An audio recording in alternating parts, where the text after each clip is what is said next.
असं नाही चालत, सभागृहात असं काम नाही होत. अरे थांबा ना, मी आहे ना, थांबा जरा. तुम्ही पहिल्यांदा निवडून आलेला आहात, त्यामुळे तुम्हाला या सभागृहाची शिस्तही माहिती नाही. या सभागृहात ज्यावेळी मुख्यमंत्री किंवा सभागृहाचे नेते बोलतात तेव्हा एक शिस्त असते. आणि मी जर कंपॅरेटिव्ह सांगायला लागलो ना, मागच्या काळात विदर्भाला काय मिळालं आता काय मिळालं, तोंड दाखवायला जागा राहणार नाही. त्यामुळे प्रत्येक गोष्टीत राजकारण करायचं नाही, लक्षात ठेवा. होळीकरजी, उमेश यावलकरजी, रत्नाकर गुट्टेजी, चरणसिंग ठाकूरजी, महेश सावंतजी, प्रताप अडसडजी, रामदास मसरामजी, किशन वानखेडेजी, सुनील शेळकेजी, मुरजीभाई पटेल, देवराव भोंगळेजी, अनंत नरजी, प्रवीण स्वामीजी, संजय देरकरजी आणि अभिजित पाटीलजी अशा एकूण 47 सदस्यांनी या चर्चेमध्ये भाग घेतला.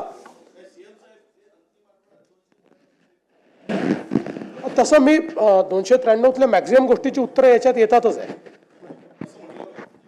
काही सुटली तर फक्त मला असं वाटतं पाहू आपण. अच्छा, ती नावं त्यात टाकून घेऊ, काय अडचण नाही. हो, ती करून घेऊ. अध्यक्ष महोदय, हे नवीन सरकार आल्यानंतर जवळपास आता 1 वर्षाचा कालावधी हा पूर्ण झालेला आहे. आणि या 1 वर्षाच्या कालावधीमध्ये सरकारने जी काही आव्हानं आली त्या आव्हानांचा अतिशय समर्थपणे सामना केला आहे. आम्ही महायुतीतले 3ही नेते या शासनामध्ये एकत्रितपणे निर्णय करतो आणि झालेले निर्णय याची अंमलबजावणी करण्याचा प्रयत्न हा सातत्याने आपण करत असतो. नुकतीच नगरपालिकेची निवडणूक झाली, आता महापालिका, जिल्हा परिषदा अशा निवडणुका पुढच्या काळामध्ये होतील. अनेक वर्ष निवडणुका न झाल्यामुळे खरं म्हणजे स्थानिक स्तरावर काम करणारे जे कार्यकर्ते आहेत यांच्याही मनामध्ये एक दुःख होतं. पण आता या निवडणुका सुरू झाल्यामुळे आपली लोकशाही ही खालपर्यंत पोचवण्याकरता आणि लोकशाहीतलं जे शेवटचं जी संस्था आहे स्थानिक स्वराज्य संस्था त्याच्या निवडणुकीच्या माध्यमातून मला विश्वास आहे की पुढच्या काळामध्ये महाराष्ट्र अतिशय गतीने काम करणार आहे. खरं म्हणजे मध्यंतरी महाराष्ट्राला खूप गोष्टी भोगाव्या लागल्या, कोविडचा काळ आला, अनेक अडचणी आल्या, अनेक स्थगिती आल्या, पण या सगळ्या गोष्टी विसरून जायच्या. कारण आता आपण ठरवलंय महाराष्ट्र आता थांबणार नाहीये, महाराष्ट्र आपल्याला पुढेच न्यायचा आहे.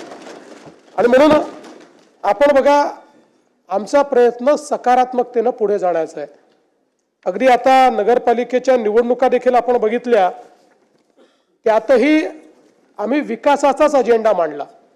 आम्ही कुठेही कोणावर टीका केली नाही, कुठलाही राजकीय विवाद त्या ठिकाणी केला नाही. कारण आता 2035चा अमृत महोत्सवी महाराष्ट्र हा घडवण्याच्या दिशेनं आपल्याला वाटचाल करायची आहे. आणि म्हणूनच याचं औचित्य साधून सभागृहातल्या दोन्ही बाजूच्या नेत्यांना माझी विनंती आहे की पुढचा काळ आपल्याकरता अत्यंत महत्त्वाचा आहे.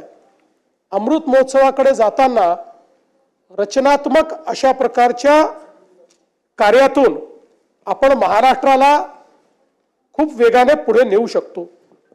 आपण विरोधी पक्ष आहे, सत्तारूढ पक्ष आहे, हे जरी असलं तरी आपण सगळेच महाराष्ट्राच्या हिताचा विचार करणारे लोक आहोत. आणि म्हणून एकत्रितपणे महाराष्ट्राला पुढे नेण्याकरता काय करता येईल याचा विचार आपण केला पाहिजे.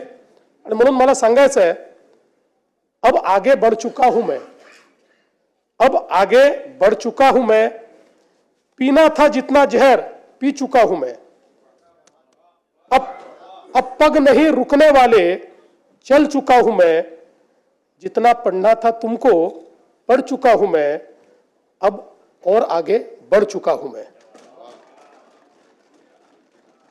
आणि म्हणून माझी विनंती आहे,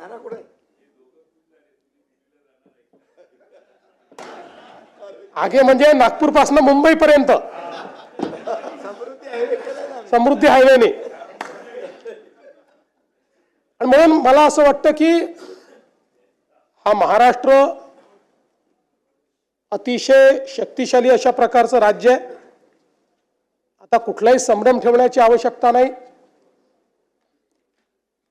106 हुतात्म्यांनी तयार केलेला संयुक्त महाराष्ट्र, त्यामुळे कोणीही मनात शंका आणू नये की मुंबई महाराष्ट्रापासून वेगळी केली जाईल, मुंबई तोडली जाईल, कारण निवडणुका आल्या की अशा प्रकारची टीका होत असते. म्हणून या सभागृहामध्ये मी निश्चितपणे सांगतो की मुंबई कालही महाराष्ट्राची होती, आजही महाराष्ट्राची आहे आणि जोपर्यंत चंद्र आणि सूर्य आहे तोपर्यंत ती महाराष्ट्राचीच राहील. आणि आपले दैवत छत्रपती शिवरायांनी जो मार्ग आपल्याला दाखवला, भारतरत्न डॉक्टर बाबासाहेब आंबेडकरांनी जो मार्ग आपल्याला दाखवला, त्या संविधानाच्या मार्गाने आणि छत्रपती शिवरायांच्या तत्वानेच या ठिकाणी आपला महाराष्ट्र चालत राहील. हे सांगत असताना मला एका गोष्टीचा अतिशय आनंद आहे की छत्रपती शिवरायांचं तत्व हे महाराष्ट्राला तर नेहमीच मान्य होतं, पण कदाचित देश पातळीवर अनेक संभ्रम त्या संदर्भात कदाचित होते. आणि म्हणून आपल्याला कल्पना आहे की CBSEच्या पुस्तकांमध्ये यापूर्वी मराठा साम्राज्यावर, हिंदवी स्वराज्यावर, छत्रपती शिवाजी महाराजांवर एक पॅरेग्राफ होता आणि मुघलांचा इतिहास हा 17 पानं होता. पण आता हा इतिहास बदलला आहे आणि आता CBSEने नवीन पुस्तकामध्ये या ठिकाणी छत्रपती शिवरायांचा आणि मराठा साम्राज्याचा 21 पानाचा इतिहास घेतलेला आहे. आपण हे पाहू शकतो, द राईज ऑफ मराठाज इथपासनं 21 पानं हा संपूर्ण भारतातला जो सर्वात समृद्ध आणि शौर्याचा आणि स्वाधीनतेचा इतिहास आहे तो आता केंद्र सरकारने घेतलेला आहे. म्हणून त्यांचंही मी या ठिकाणी मनापासून त्यांचे आभार मानतो. आणि अनेक लोकांनी शंकाही व्यक्त केली होती की आम्ही अनेक योजना सुरू केल्या, लाडकी बहीण योजना असेल, शेतकऱ्यांना मोफत विजेची योजना असेल.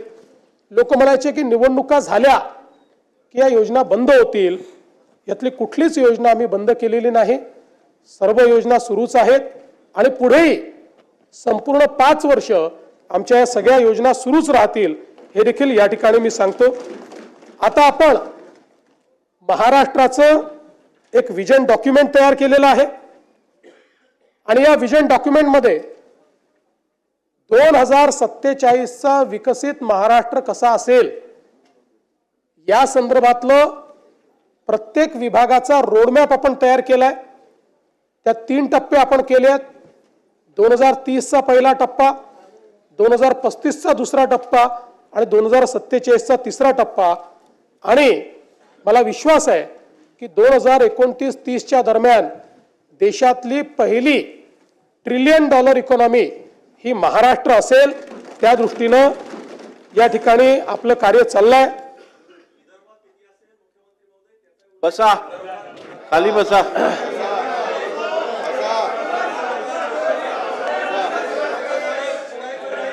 असं आहे, 1 मिनिट, खाली बसा, खाली बसा. हो, असं नाही चालत. सभागृहात असं काम नाही होत. अरे थांबा ना, मी आहे ना, थांबा जरा. अहो खाली बसा, असं काय करताय तुम्ही? तुम्ही पहिल्यांदा निवडून आलेला आहात, त्यामुळे तुम्हाला या सभागृहाची शिस्तही माहिती नाही, या सभागृहाचा डिकोरमही माहिती नाही. त्यामुळे या सभागृहामध्ये ज्यावेळी खाली बसा. या सभागृहात ज्यावेळी मुख्यमंत्री किंवा सभागृहाचे नेते बोलतात तेव्हा एक शिस्त असते. आणि मी जर कंपॅरेटिव्ह सांगायला लागलो ना, मागच्या काळात विदर्भाला काय मिळालं, आता काय मिळालं, तोंड दाखवायला जागा राहणार नाही. त्यामुळे प्रत्येक गोष्टीत राजकारण करायचं नाही, लक्षात ठेवा. अध्यक्ष महोदय, आपण जर बघितलं तर सरकारच्या आर्थिक स्थितीच्या संदर्भात देखील अनेक प्रश्न निर्माण करण्यात आले. खरं म्हणजे मी असं म्हणणार नाही की बाबा आपल्या तिजोरीत खूप पैसे आहेत, पण मी एवढं निश्चितपणे सांगू शकतो की देशाच्या मोठ्या राज्यांच्या अर्थव्यवस्थेचा विचार केला तर आजही सर्व निकषांवर पात्र होणारी अर्थव्यवस्था ही महाराष्ट्राची अर्थव्यवस्था आहे. आणि आपण जर बघितलं तर राज्याच्या विकासाकरता कर्ज उभारावंच लागतं. प्रत्येक राज्य ते उभारतो आणि त्यामध्ये रिझर्व्ह बँकेने आणि FRBMने आपल्याला राज्याच्या स्थूल उत्पन्नाच्या 25% कर्ज उभारण्याची परवानगी दिली आहे. 25%च्या वर जर आपण गेलो तर मात्र अर्थव्यवस्था कुठेतरी अडचणीत आली असा त्याचा अर्थ होतो. आपण 2025-26चे जे काही आपले अर्थसंकल्पीय अंदाज आहेत त्याचा आपण विचार केला आणि आतापर्यंत घेतलेल्या कर्जाचा विचार केला तर आपण एकूण स्थूल उत्पन्नाच्या 18.87% एवढंच त्या ठिकाणी कर्ज घेतलेलं आहे. 25%च्या मर्यादेपासून आपण पुष्कळ दूर आहोत. आणि एवढंच नाही तर देशामध्ये केवळ 3 राज्य आहेत की ज्या राज्यांचं हे दायित्व 20%च्या कमी आहेत. त्यातले गुजरात आहे, दुसरं ओरिसा आहे आणि तिसरं आपलं महाराष्ट्र आहे. हे सांगताना मला अतिशय आनंद होतोय. दुसरं असं आहे की राजकोषीय उत्तरदायित्वाच्या अंतर्गत आपण राजकोषीय तूट फिस्कल डेफिसिट हे 3%च्या आतमध्ये ठेवणं गरजेचं आहे. आपण लाडकी बहीण योजना आणि शेतकऱ्यांचे त्या ठिकाणी पैसे देऊन देखील आपलं फिस्कल डेफिसिट 3%च्या आतच आपण ठेवलेलं आहे. आणि याही वर्षी आता चालू जे वर्ष आहे ते संपता ते फिस्कल डेफिसिट 3%च्या आतच ठेवण्यात आपल्याला यश येईल हा मला पूर्णपणे त्या ठिकाणी विश्वास आहे. सरत्या वर्षामध्ये आपण ते 2.76% इथपर्यंतच मर्यादित ठेवलं. त्यामुळे हा जो दुसराही निकष आहे त्याही निकषावर आपली अर्थव्यवस्था ही अजून कुठेही दिवाळखोरीकडे चाललेली नाही. यासोबत आपण जर विचार केला तर महसुली जमेशी व्याजाची जी काही प्रदानाची टक्केवारी आहे ती टक्केवारी आपण जर त्या ठिकाणी बघितली तर आता ती 11.53% दिसते आहे. पण मागच्या वर्षीचे जे ऑडिटेड आपल्याकडे स्टेटमेंट्स आले आहेत त्यात ती 9.38% एवढीच आहे. त्यामुळे याही निकषावर आपण निश्चितपणे कुठेही मागे पडलेलो नाही. आणि हे सगळं करत असताना कदाचित एक आपल्या मनात येऊ शकतं की राज्याने भांडवली गुंतवणूक कमी केली आहे का. तर मला सांगताना यातही आनंद वाटतो. केंद्र सरकारने घालून दिलेल्या निकषापेक्षा जास्त भांडवली गुंतवणूक ही महाराष्ट्राने केलेली आहे. त्यामुळे त्याही बाबतीत कुठलेही कॉम्प्रोमाइज आपण केलेलं नाही. एवढंच नाही तर राजकोषीय उत्तरदायित्व विधेयकाच्या जे काही कलम 9 आहे नियम 9 त्याचे जे काही मानकं आहेत या संदर्भात जे आपल्याला बजेट एस्टिमेटचे मंथली सिव्हिल अकाउंट्स तयार करावे लागतात CAGच्या माध्यमातून जे तपासले जातात यातही आपण ऋणेतर जमा रक्कमा अर्थसंकल्पीय अंदाजाच्या 40% पेक्षा जास्त अट पूर्ण केली. राजकोषीय तूट अर्थसंकल्पीय अंदाजाच्या 45% पेक्षा कमी अट पूर्ण केली आणि महसुली तूट अर्थसंकल्पीय अंदाजाच्या 45% पेक्षा कमी ही पण अट आपण पूर्ण केलेली आहे. त्यामुळे CAGने घालून दिलेल्या ज्या तिन्ही अटी आहेत त्या त्यांच्या रिपोर्टमध्ये देखील आल्या आहेत त्या देखील आपण या ठिकाणी पूर्ण केली आहे. यासोबत महाराष्ट्र हा गुंतवणुकीतही खूप पुढे चाललेला आहे. अनेक लोक म्हणतात तुम्ही MOU करता त्या MOUचं नेमकं काय होतं.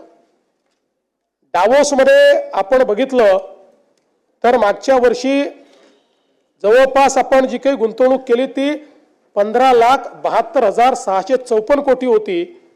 यापैकी 5,89,631 कोटी ही विदर्भामध्ये होती.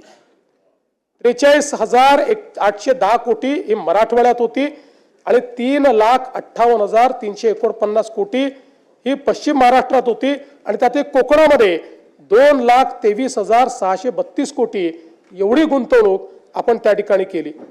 आणि आपण जर 2022 ते 2025 या 4 वर्षाचा विचार केला या 3 वर्षाचा विचार केला तर म्हणजे शिंदे साहेब जेव्हा मुख्यमंत्री झाले तेव्हापासून तर आतापर्यंतचा आपण विचार केला तर डावोसची गुंतवणूक 17,57,801 कोटी रुपयाची आहे आणि यामध्ये जे सामंजस्य करार झाले त्यातल्या सामंजस्य करारापैकी त्याची एकत्रित जी काही अंमलबजावणी झालेली आहे त्याचं प्रमाण 75% आहे. त्यातल्या पहिल्या 2 वर्षाचं आता 90% पोहोचलं आहे आणि शेवटच्या वर्षाचंही आता त्या दिशेने चाललेलं आहे. त्यामुळे केवळ MOU नाहीत तर ते MOU अंमलबजावणीत येत आहेत हे देखील या ठिकाणी मला सांगितलं पाहिजे. यासोबत नुसतं आपण डावोसच्या इन्व्हेस्टमेंटवर त्या ठिकाणी बोलत नाही, त्याच्या व्यतिरिक्त सामूहिक प्रोत्साहन योजनेच्या अंतर्गत आपण जी इन्व्हेस्टमेंट आणतो त्याचा जर आपण विचार केला तर तीही इन्व्हेस्टमेंट जवळपास 13,75,729 कोटी झालेली आहे आणि यातून 7,11,259 एवढ्या रोजगाराची निर्मिती होणार आहे. FDIचा आपण विचार केला, थेट परदेशी गुंतवणूक त्यातही महाराष्ट्र नंबर 1 आहे. आपण बघितलं असेल तर 24-25 मध्ये विक्रमी 1,64,775 कोटी रुपयाची परदेशी गुंतवणूक आपल्याकडे आली. आपल्या नंतरचे 3 राज्य हे एकत्रित केले तरीही आपली परदेशी गुंतवणूक जास्त आहे. ही महाराष्ट्राची स्ट्रेंथ आहे. आता 25-26 मध्येही आपण अजूनपर्यंत वर्ष संपायचं 2 क्वार्टर झाले आहेत. आपण पहिल्या क्रमांकावरच आहोत. आतापर्यंत 91,337 कोटी एवढी परकीय थेट गुंतवणूक ही महाराष्ट्रामध्ये आलेली आहे. देशामध्ये आपण 1 नंबरवर आहोत.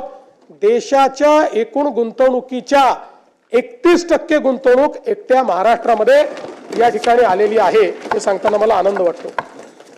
आणि आपण जर विदर्भाचा विचार केला तर विदर्भामध्ये आलेली जी गुंतवणूक आहे याच्यामध्ये विदर्भातल्या वेगवेगळ्या भागातली गुंतवणूक मी आपल्याला सांगू इच्छितो.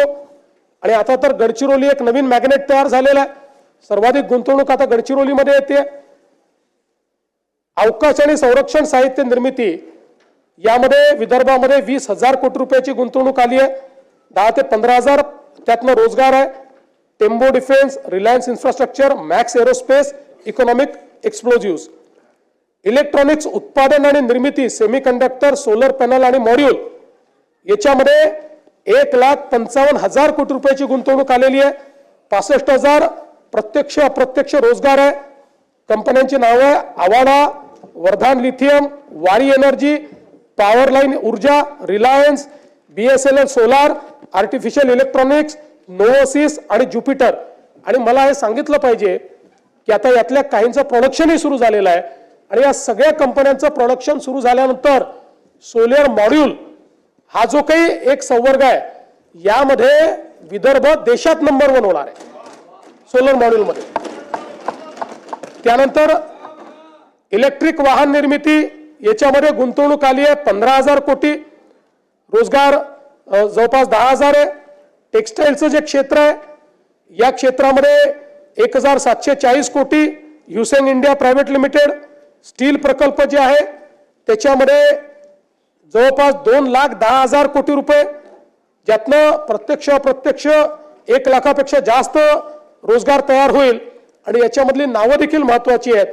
JSW, Greta energy, warm iron, Rashmi, PS steel, Suphalam metal, Suphalam industry, Kirtisagar metallurgy, Sumedh steel, Lloyd metals, icon Hariom, GR Krishna ferro, Surjagad Ispat, fine craft, गॅलंट इस्पात, राजुरी स्टील या कंपन्या आहेत. त्यानंतर कोल गॅसिफिकेशन मध्ये देशातली सगळ्यात मोठी इन्व्हेस्टमेंट ही विदर्भात आलेली आहे. जवळपास 70,000 कोटी रुपयाची इन्व्हेस्टमेंट आहे ज्याच्यामध्ये कोल गॅसिफिकेशन आणि डेरायव्हेटिव्ह देखील तयार होणार आहेत आणि 30,000 लोकांना या ठिकाणी त्यातनं रोजगार मिळणार आहे. मराठवाड्याचा जर आपण विचार केला तर मराठवाड्यामध्ये आपण DMIC सुरू केलं आणि त्यातनं आज देशाचं EV कॅपिटल म्हणून DMIC एकीकडे तयार होत आहे. त्यामध्ये इलेक्ट्रॉनिक उत्पादन निर्मिती, सेमीकंडक्टर, सोलर पॅनल आणि मॉड्यूल यामध्ये गुंतवणूक आलेली आहे 50,000 कोटी रुपयाची. जवळपास रोजगार 30,000चा त्याच्यामध्ये आहे. याच्यामध्ये LNK एनर्जी, गोदावरी, जुन्ना सोलर सिस्टीम, NP, SPL, अथा ग्रुप, त्यासोबत JSW, नायडेक ग्लोबल यांनी इन्व्हेस्टमेंट केली आहे आणि विशेषतः इलेक्ट्रिक वाहन निर्मिती यामध्ये आपल्याकडे संभाजीनगरला आणि मराठवाड्यामध्ये जी गुंतवणूक आली आहे ती 50,000 कोटी रुपयाची आलेली आहे. रोजगार जवळपास 40,000 त्यातनं तयार होणार आहे. आणि सगळ्यात महत्त्वाचं याच्यामध्ये टोयोटा असेल, स्कोडा असेल, एथर असेल आणि गोगोरो असेल, या अतिशय जगातल्या सगळ्यात मोठे जे ब्रँड्स आहेत ते आपल्या मराठवाड्यामध्ये आता या ठिकाणी आलेले आहेत. स्टील प्रकल्पामध्ये 5,000 कोटीची गुंतवणूक मराठवाड्यात आली आहे, ज्यामध्ये Bhagyalakshmi rolling mills, meta rolls, Vasudha, Kalika steel, SRJ PTA आणि यासोबत कृषी क्षेत्रातही या ठिकाणी जवळपास 2,500 कोटी रुपयाची गुंतवणूक ही आलेली आहे, ज्याच्यामध्ये DDN, FCA, फायटोमॅक्स, येडेश्वरी, कीर्ती ऑइल अशा प्रकारचे वेगवेगळे जे उद्योग आहेत. मी जाणीवपूर्वक आता विदर्भ आणि मराठवाड्यातली गुंतवणूक सांगितली आहे. इतर क्षेत्रातही महाराष्ट्रामध्ये अत्यंत चांगली गुंतवणूक येते. नाशिक असेल, कोकण असेल, सगळ्या भागामध्ये. पुणे तर पहिलेपासून आपलं इंडस्ट्रीचं मॅग्नेट आहे, पण आता पुण्याच्या पलीकडे साताऱ्याला, कोल्हापूरला देखील मोठ्या प्रमाणात मागणी येते आहे. हे देखील सांगताना मला अतिशय आनंद होतोय. बिहारमध्ये रोजगार आला नाही असं देखील काही लोकांनी त्या ठिकाणी सांगितलं. मला हे सांगितलं पाहिजे की मिहानमध्ये 31 कंपन्या कार्यरत आहेत, 22 नवीन कंपन्या सुरू होत आहेत आणि मिहान हे देशातलं एक असं सेंटर आता झालेलं आहे की IT च्या क्षेत्रातले जे बिग 6 आहेत ते सगळेच्या सगळे एका वेळी आपल्याला कुठल्याही मोठ्या शहरात त्यातले 2 दिसतील, 3 दिसतील, 4 दिसतील, 6च्या 6 आज त्या ठिकाणी मिहानमध्ये आहेत. आणि मिहानमध्ये आपल्याला या ठिकाणी अप्रत्यक्ष आणि प्रत्यक्ष जो रोजगार आहे हा आता 1,27,225 लोकांना प्राप्त झालेला आहे. त्यामुळे आणि आता विमानतळाचा विस्तार सुरू झालेला आहे. विमानतळाचा विस्तार पूर्ण झाल्यानंतर या ठिकाणी मोठ्या प्रमाणात जो काही बदल आहे तो होईल. आणि मग रोजगाराचं सांगत असताना हे देखील सांगितलं पाहिजे की महाराष्ट्रामध्ये आमचं महायुतीचं सरकार आल्यानंतर शिंदे साहेबांच्या नेतृत्वात आम्ही महाभरती हा उपक्रम सुरू केला होता आणि आता या 3 वर्षामध्ये महाराष्ट्रामध्ये 1,20,000 सरकारी नोकऱ्या आपण दिलेल्या आहेत आणि पुढच्या 2 वर्षात तेवढ्याच अजून नोकऱ्या या महाराष्ट्रामध्ये आपण देण्याचा निर्णय केलेला आहे. एक प्रकारे महाराष्ट्राच्या इतिहासातली आतापर्यंतची सगळ्यात मोठी भरती ही या राज्यामध्ये करण्याचं काम आपण केलंय. शेतकऱ्यांच्या संदर्भात देखील या ठिकाणी विषय आला की तुम्ही अनाउन्स केले, पैसे मिळाले नाहीत, पैसे दिले नाहीत. खरं म्हणजे आपल्याला कल्पना आहे की या ठिकाणी आपण 32,000 कोटीचं पॅकेज जे घोषित केलं होतं, या 32,000 कोटीच्या पॅकेजमध्ये त्या ठिकाणी 10,000 कोटी हे इन्फ्रास्ट्रक्चरचे होते, 2,000 कोटी आपण नरेगातनं देणार होतो आणि बाकी सगळी थेट मदत होती. या संदर्भात मला आपल्याला सांगितलं पाहिजे की हे जे पॅकेज आहे याच्यामध्ये 3 हेक्टरची मर्यादा आपण ठेवली होती आणि 3 हेक्टरच्या मर्यादेत NDRFचे पैसे दिल्यानंतर देखील आपण रबीच्या हंगामाकरता 10,000 रुपये अतिरिक्त त्या ठिकाणी हेक्टरी देण्याचा निर्णय केला होता. या संदर्भात पशुपालकांना देखील पशुधन हानीसाठी आपण पैसे द्यायचं कबूल केलं होतं, त्याचे सगळे पैसे आपण दिलेले आहेत. नरेगाच्या अंतर्गत जे आपण म्हटलं होतं त्याची काम चालू आहेत, त्याच्याकरता पूर्ण पैसा आपल्याकडे उपलब्ध आहे. अतिवृष्टीमुळे ज्या बुजलेल्या सिंचन विहिरी होत्या त्याच्या कामाकरता 30,000च्या मर्यादेपर्यंत आपण जे पैसे द्यायचे होते, 27,000 विहिरींच्या दुरुस्तीकरता ते 80 कोटी रुपये आपण उपलब्ध करून दिलेले आहेत. सार्वजनिक उपयुक्त सुविधा, विद्युत काम, रस्ते, इमारती, लघु व मध्यम तलाव आणि दुरुस्ती पुनर्बांधणी या कामांना आपण पैसा उपलब्ध करून दिलेला आहे. आणि त्यातल्या काही कामांना आपण हे सांगितलंय की तुम्ही कामाची सुरुवात करा, आम्ही पुढच्या बजेटमध्ये किंवा त्याच्यामध्ये त्याच्याकरता निधी उपलब्ध करून देऊ. त्यामुळे तेही काम आपण झालंय. आणि सगळ्यात महत्त्वाचं की जे आपण शेती पिकाच्या नुकसानाकरता, शेतजमिनीच्या नुकसानाकरता जे पैसे दिले होते आणि बी बियाणाकरता जे पैसे दिले होते त्या संदर्भात 2 GR आपण काढले होते. एक पहिला GR आपण काढला होता 10,516 कोटीचा, दुसरा आपण त्या ठिकाणी GR काढला होता 9,611 कोटीचा. यापैकी आता थेट जी मदत आहे ती जवळपास 15,007 कोटी रुपये हे शेतकऱ्यांच्या प्रत्यक्ष खात्यामध्ये गेलेले आहेत.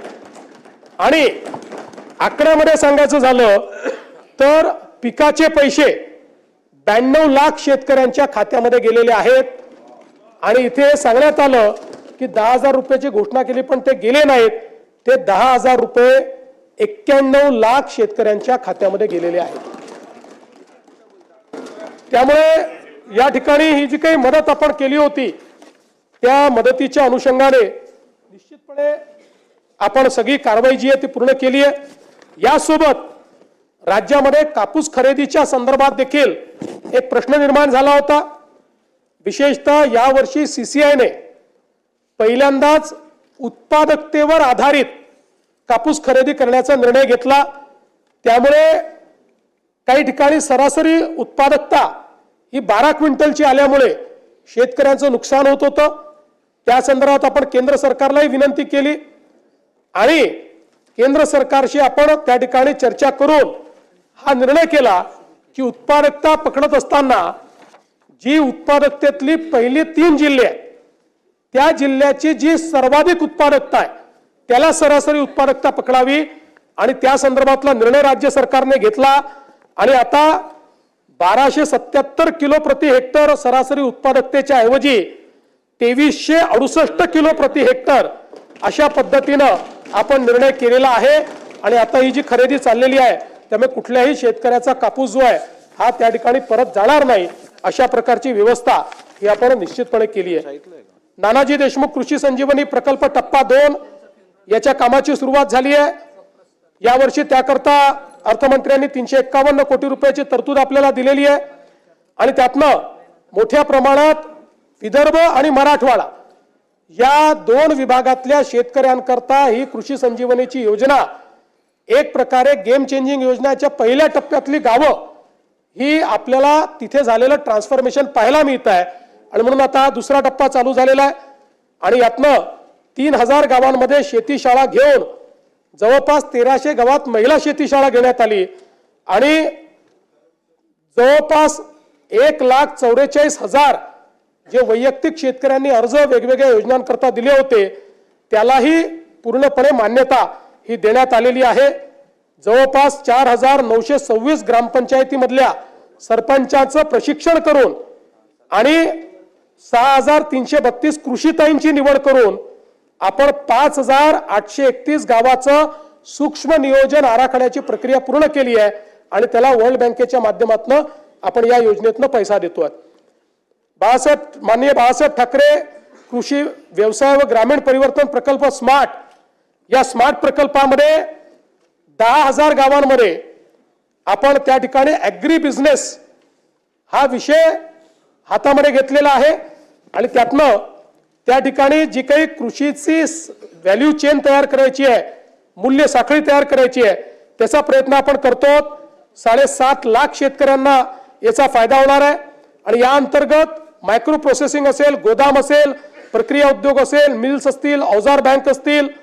आणि मला सांगताना आनंद वाटतो की एकीकडे हा प्रकल्प आहे जागतिक बँकेचा आणि दुसरीकडे मॅग्नेट प्रकल्प आहे की ज्याच्यामध्ये आपण ॲग्री बिझनेसचा दुसरा प्रकल्प आहे ज्यात FPOला आपण ट्रेनिंग देतोय. याचा परिणाम असा आहे की मध्यंतरीच्या काळात आम्ही काही FPOची इंटरॅक्शन केलं त्यातल्या एका FPOने आता जवळपास 100 कोटीची उलाढाल ही त्या ठिकाणी पूर्ण केलेली आहे. आणि म्हणून मायक्रो प्रोसेसिंग मध्ये आता मोठ्या प्रमाणात हे कार्य देखील आपल्या राज्यात चाललेलं आहे. हे सगळं करत असताना आमच्या शेतकऱ्यांना त्या ठिकाणी मोफत वीज देण्याचा आपण निर्णय केला होता.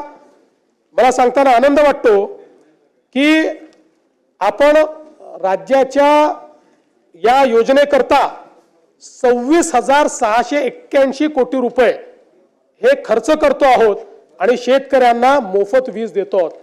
म्हणजे जे 26,000 कोटी रुपये हे कदाचित त्यातले सगळे नाही पण पोर्शन हा शेतकऱ्यांकडून आपण घेतला असता आज त्यांना मोफत वीज मिळते आहे आणि त्याकरता राज्य सरकारने पुढाकार घेतलाय. यासोबत आपल्याला कल्पना आहे की देशातला नव्हे तर एशियातला सगळ्यात मोठा डिस्ट्रीब्युटेड अशा प्रकारचा सौर वीज पुरवठ्याचा कार्यक्रम आपण हातामध्ये घेतला. 16,000 मेगावॅट आपण ऊर्जा निर्मिती करतोय. महाराष्ट्र पहिलं राज्य आहे शेतकऱ्यांकरता वेगळी त्या ठिकाणी वीज पुरवठा कंपनी आपण तयार केलेली आहे. या कंपनीच्या अंतर्गत 16,000 मेगावॅट सौर ऊर्जा आपण निर्मित करतो आणि मला सांगताना आनंद वाटतो की याच्यामध्ये आतापर्यंत जवळपास 3,000 मेगावॅट तर पूर्ण झालेली आहे आणि वेगवेगळ्या स्टेजला असलेल्या ज्या काही आपल्या योजना आहेत त्याचा विचार केला तर यामध्ये या 16,000 मेगावॅट पैकी किमान 12 ते 13,000 मेगावॅट वीज ही आपण 2026च्या डिसेंबर पर्यंत त्या ठिकाणी तयार करू शकू. खरं तर पूर्ण 16,000 झाली असती पण मॉड्यूल्सच्या शॉर्टेजमुळे काही आपल्याला कालावधी त्या ठिकाणी लागतोय आणि जवळपास हे सगळे प्रकल्प जे आहेत यामुळे मोठ्या प्रमाणात फायदा होणार आहे. खरं तर यासोबत आपण जर बघितलं तर यातनं फायदा काय आहे? यातनं शेतकऱ्याला दिवसा वीज मिळणार आहे. वीज खरेदी मध्ये जो काही आपल्या वीज कंपनीला तर 8 रुपयांनी वीज खरेदी करावी लागायची आणि 8 रुपयांनी वीज खरेदी केल्यानंतर आपण ₹1.25 ₹1.5 घ्यायचो. आता तोही घेत नाही आपण. आता त्या खरेदीमध्ये आपल्या वीज वितरण कंपनीलाही 10,000 कोटी रुपयाची बचत होणार आहे. एटीएनसी लॉसेस कमी होणार आहेत. शासनाची जी सबसिडी आहे क्रॉस सबसिडीतली त्याचं 5,500 कोटी रुपयाचं दादा त्याचंही बचत होणार आहे आणि सगळ्यात महत्वाचं कार्बन उत्सर्जनामध्ये मोठ्या प्रमाणात कपात होणार आहे. मी सहज एक थंब रूल पाहत होतो की 16,000 मेगावॅट कोळशाची जी ऊर्जा आहे या ऊर्जेनं जेवढं CO2 एमिशन होतं ते एमिशन जर आपल्याला मिटिगेट करायचं असेल तर किती झाडं लागतील? ते जर आपल्याला करायचं असेल 250 कोटी झाडं लावावी लागतील. आता या सौर ऊर्जेच्या कार्यक्रमामुळे 16,000 मेगावॅट जर आपण वीज तयार केली तर 250 कोटी झाडांचं मिटिगेशन हे आपण या योजनेच्या माध्यमातून करतोय. म्हणजे वेगळ्या पद्धतीनं 250 कोटी झाडं लावले असं आपण त्या ठिकाणी क्लेम करू शकतो. हा तर तिथं लावणारच आहोत. तर या दृष्टीने ही एक अत्यंत महत्वाची अशा प्रकारची योजना आहे आणि मला हेही सांगितलं पाहिजे की आज आपण ऊर्जा क्षेत्रामध्ये खूप वेगवेगळ्या प्रकारचे जे काही प्रयोग केले त्यामुळे गेल्या 2 वर्षामध्ये ऊर्जा क्षेत्रातले 21 पुरस्कार हे महाराष्ट्राला मिळालेले आहेत आणि सगळे प्रेस्टिजियस पुरस्कार आहेत. त्याची यादी माझ्याकडे आहे. सगळे इंटरनॅशनल आणि नॅशनल पातळीचे 21 पुरस्कार आपल्याला मिळालेले आहेत. मला सांगताना आनंद वाटतो की स्वातंत्र्यापासून तर 2022 पर्यंत 75 वर्षामध्ये आपली कॉन्ट्रॅक्च्युअल कॅपॅसिटी ही 37,000 मेगावॅटची होती आणि गेल्या 2 वर्षामध्ये आपण ऍडिशनल कॉन्ट्रॅक्च्युअल कॅपॅसिटी तयार केली आहे 45,000 मेगावॅटची. त्यामुळे 2030 मध्ये कारण आपल्याला $1 ट्रिलियन इकॉनॉमी तयार करायची असेल वीज सगळ्यात महत्वाची आहे. आता 2030 साली आपल्याकडे जी क्षमता असेल कॉन्ट्रॅक्च्युअल स्थापित क्षमता जास्त असेल आपल्याला आपण ज्याचा जी आपण विकत घेणार आहोत महाजेनकोकडनं असेल किंवा इतरकडनं असेल ती असणार आहे 82,000 मेगावॅट आणि या 82,000 मेगावॅट मध्ये 36,000 मेगावॅट ही हरित ऊर्जा असणार आहे. म्हणजे आपण 52% 2030 साली आपलं जे काही ऊर्जा आपली असेल ही त्या ठिकाणी हरित ऊर्जा असेल आणि हे सगळं करत असताना कॉन्ट्रॅक्च्युअल कॅपॅसिटीमध्ये सगळ्यात कमी दर देशामध्ये हा महाराष्ट्राला मिळालाय. कृषी सौर ऊर्जीकरण ₹3.07, युटिलिटी स्तराचे मोठे सौर प्रकल्प ₹2.70, सौर आणि पवन hybrid ₹3.60, pump storage ₹3.20, battery storage ₹2.19 आणि 1500 मेगावॅट प्रति तास राऊंड द क्लॉक ही मिक्स जी काही ऊर्जा असते ती ₹4.60. म्हणजे आपण जर विचार केला तर आज आपल्याला अगदी आपण आपली महाजेनकोची जी ऊर्जा घेतो ती कुठे ₹6 पडते कुठे ₹7 पडते पण आता आपली ॲव्हरेज कॉस्ट जी आहे ही ₹3च्या दरम्यान या सगळ्या नवीन याच्यात आलेली आहे. आणि आपण जर बघितलं तर विशेषतः शेतकऱ्यांना आपण कृषी पंप सौर ऊर्जेवर देणं सुरू केलं आणि इतका प्रचंड प्रतिसाद हा शेतकऱ्यांनी या योजनेला दिलाय. कदाचित राज्याच्या लोकप्रिय योजनांमध्ये आपल्याला लाडक्या बहिणीनंतर याच योजनेचा नंबर लागेल इतक्या मोठ्या प्रमाणात शेतकरी हा ऍक्सेप्ट करतायत। आणि याच्यामध्ये देशामध्ये पीएम कुसुम योजनेच्या अंतर्गत आपण मागेल त्याला सौर पंप ही स्कीम चालू केली होती। पीएम कुसुमच्या अंतर्गत देशामध्ये 11,90,000 पंप स्थापित झाले आहेत। या 11,90,000पैकी एकट्या महाराष्ट्रामध्ये 7,38,000 पंप आपण स्थापित केले आहेत। हो। आणि हे देखील आपण लक्षात घेतलं पाहिजे की हे करत असताना आपल्यापैकी अनेकांना आठवत असेल, विदर्भाचे तर सगळे जे सदस्य आहेत की अनेक वर्ष आपल्या चर्चेचा भाग होता पेड पेंडिंग। 4 वर्षाचे पेड पेंडिंग आहेत, 4 वर्षाचे आहेत, 5 वर्षाचे आहेत। आपण वर्षाला सगळ्या महाराष्ट्रात नेऊन 70-80 हजार पंप लावायचं। आता आपल्या महावितरणने नवीन रेकॉर्ड केला, गिनीज बुक ऑफ वर्ल्ड रेकॉर्डने आपल्याला जगातलं हायेस्टचं सर्टिफिकेट दिलं। एका महिन्यात 45,911 पंप आपण लावले एका महिन्यामध्ये। आणि मोठ्या प्रमाणात यातनं शेतकरी खुश आहेत। मी स्वतः शेतकऱ्यांशी इंटरॅक्शन केलं, आपणही करू शकता। आणि अनेक जे संभ्रम होते ते संभ्रम तुटून पडतायत की मग पाणी येईल का। आता दिवसा पाणी येत असल्यामुळे शेतकऱ्यांना त्याचा फायदा आहे। आणि एवढंच नाही तर त्याच्यामध्ये आता नवीन आपण काही इनोव्हेशन्स केले। काही कोल्हापूर जिल्ह्यातनं आमच्याकडे मागणी यायची, आमच्या सुधीर भाऊंची सारखी मागणी असायची की आमच्याकडे नदीतनं डायरेक्ट पाणी घ्यावं लागतं। आता सुधीर भाऊंच्याच ठिकाणी आम्ही एक नवीन प्रयोग केला आणि याच्यामध्ये फक्त एक बूस्टर पंप लावला।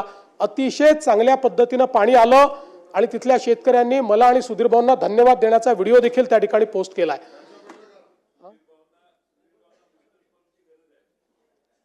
सुधीर भाऊ स्वतःच एक बूस्टर पंप आहे।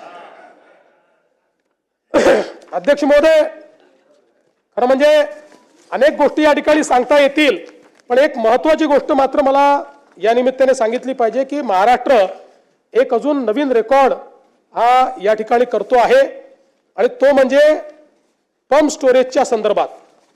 आपल्याला माहिती आहे पंप स्टोरेज एक अशी योजना आहे की ज्याच्यामध्ये मोठ्या प्रमाणात आपण काम करून राहिलो आहोत। पंप स्टोरेजमुळे रिन्युएबल एनर्जी आपल्याला मिळते आणि पंप स्टोरेजचा दुसरा फायदा असा आहे की त्या माध्यमातून आपण कधी ऑन आणि ऑफ करू शकतो। आपला जो कोळशाचा प्रोजेक्ट आहे हा आपल्याला त्या ठिकाणी ऑन ऑफ करता येत नाही, पण हा मात्र आपण लगेच ऑन आणि ऑफ करू शकतो। जगामध्ये अशी मान्यता आहे की जर ग्रीड स्टॅबिलाइज करायची असेल तर त्या ग्रीडमध्ये 25% हे पंप स्टोरेज आलं पाहिजे। आपल्या असं लक्षात आलं की महाराष्ट्र हा वेस्टर्न घाटमुळे एक असं राज्य आहे की ज्या ठिकाणी पंप स्टोरेजची खूप मोठी क्षमता आहे आणि त्यासोबत देशातले सर्वात जास्त मोठे प्रकल्प डॅम्स हे महाराष्ट्रात आहे। ते लिव्हरेज करून आपण एक नवीन पंप स्टोरेजची पॉलिसी आणली। मला सांगताना आनंद वाटतो की आपण महाराष्ट्राचीच ग्रीड नाही, देशाची ग्रीड स्टॅबिलाइज करण्याकरता यातनं आता आपण उत्पादन करणार आहे। आतापर्यंत महाराष्ट्रामध्ये 76,000 मेगावॅटचे पंप स्टोरेजचे आपण त्या ठिकाणी करार केलेले आहेत आणि हे सगळे करार वेगवेगळ्या स्टेजला आहेत। आपल्याला यातलं 5 ते 7,000 मेगावॅटच वीज लागणार आहे, ती आपण विकत घेण्याचा करार केलाय, ते ॲडव्हान्स स्टेजमध्ये गेलेलं आहे। उर्वरित नॅशनल ग्रीडला आपण ते पॉवर देऊ आणि मी आपल्याला दाव्याने सांगतो की पुढच्या 6 महिन्यामध्ये 1,00,000 मेगावॅट पंप स्टोरेजचे आपले सगळे करार होतील। आणि देशामध्ये जसं गुजरात आणि राजस्थानने त्यांच्याकडे रेगिस्तान असल्यामुळे त्या ठिकाणी 50,000 मेगावॅट 40,000 मेगावॅटचे सोलर केले, तसं 1,00,000 मेगावॅटचं आपण 24/7 चालू शकेल अशा पद्धतीचे हे या ठिकाणी करणार आहोत। आणि हे करत असताना आपण विजेचे दर देखील आता कमी केले आहेत, त्याची आता माहिती देऊन मी आपला अधिक वेळ घेत नाही, पण या संदर्भातही पुढचे 5 वर्ष गेले 15-20 वर्ष जवळपास आपले विजेचे दर हे दरवर्षी 9% वाढायचे, दरवर्षी 9%। आता पुढचे 5 वर्ष दरवर्षी 2% कमी होणार आहेत। आणि आपल्याला कधी कधी असं ऐकायला मिळतं की या महिन्यात आमचं बिल वाढून आलं, तर त्याच्यामध्ये एक आपल्याला स्पष्टीकरण देऊ इच्छितो की आपलं जे फ्युएल समायोजन आहे हे पूर्वी वर्षाच्या शेवटी व्हायचं, आता MERCने निर्णय दिला आहे की ते त्या महिन्यातच करायचं. आणि म्हणून आपण जर विचार केला तर जुलैमध्ये 30 पैशांनी आपलं बिल कमी झालं, ऑगस्टमध्ये 40 पैशांनी बिल वाढलं, मग पुन्हा मध्यंतरी 1 महिन्यात ते कमी झालं. त्यामुळे त्या महिन्यातच समायोजन होतं. बिल जेव्हा कमी होतं त्यावेळेस कोणीच म्हणत नाही, कोणाच्या नजरेतही येत नाही, पण वाढलं 10-20 पैसे तर ते नजरेत ते साहजिक आहे. अध्यक्ष महोदय, या निमित्ताने कर्जमाफीच्या संदर्भातला मुद्दा देखील या ठिकाणी आला आणि राज्य सरकारने हे कमिटमेंट केलेलं आहे. हे खरं आहे की आता आपल्यावर जो काही अतिवृष्टीचा ताण आला त्यामुळे थोडंसं बजेट आपलं अडचणीत आहे. या सगळ्या गोष्टी असल्या तरी शेतकऱ्यांना कर्जमाफी द्यायची या संदर्भात आपण निर्णय हा घोषित केलेला आहे. त्या संदर्भात एक समिती आपण तयार केली आहे की कुठल्याही परिस्थितीत कर्जमाफीचा फायदा हा शेतकऱ्याला झाला पाहिजे, तो बँकांना होऊ नये. आणि कर्जमाफी झाल्यानंतर आपण बघा, आता एक प्रकारे ही परिस्थिती पण कुठेतरी विचारणीय आहे की आपण 17ला कर्जमाफी केली, आपण 20ला कर्जमाफी केली, तरीही आपला शेतकरी हा आज कर्जमाफी मागतोय. याचा अर्थ कुठेतरी आपल्या नियोजनात अडचण आहे, आपल्या कर्जमाफीतही आणि आपल्या एकूण शेतकऱ्याच्या परिस्थितीतही आहे. आणि म्हणून एकदम याच्यावर उपाययोजना येणार नाही, पण हळूहळू टप्प्याटप्प्यानं काय उपाययोजना करता येतील आणि मग त्या उपाययोजनेतला एक भाग म्हणून कर्जमाफी, अशा पद्धतीनं ही समिती काम करते. आणि आपण ज्याप्रमाणे घोषित केलं आहे की 1 जुलैपर्यंत आपण ही जी काही कर्जमाफीची आपली योजना काय असेल या योजनेच्या संदर्भातले सगळी घोषणा आपण त्या ठिकाणी करू, हे देखील या निमित्ताने या सभागृहाला मी सांगू इच्छितो. राज्यातल्या सिंचनाच्या संदर्भात देखील मला सांगितलं पाहिजे. विशेषतः सिंचनाच्या अनुशेषाच्या संदर्भात आपण वर्षानुवर्ष चर्चा करतोय.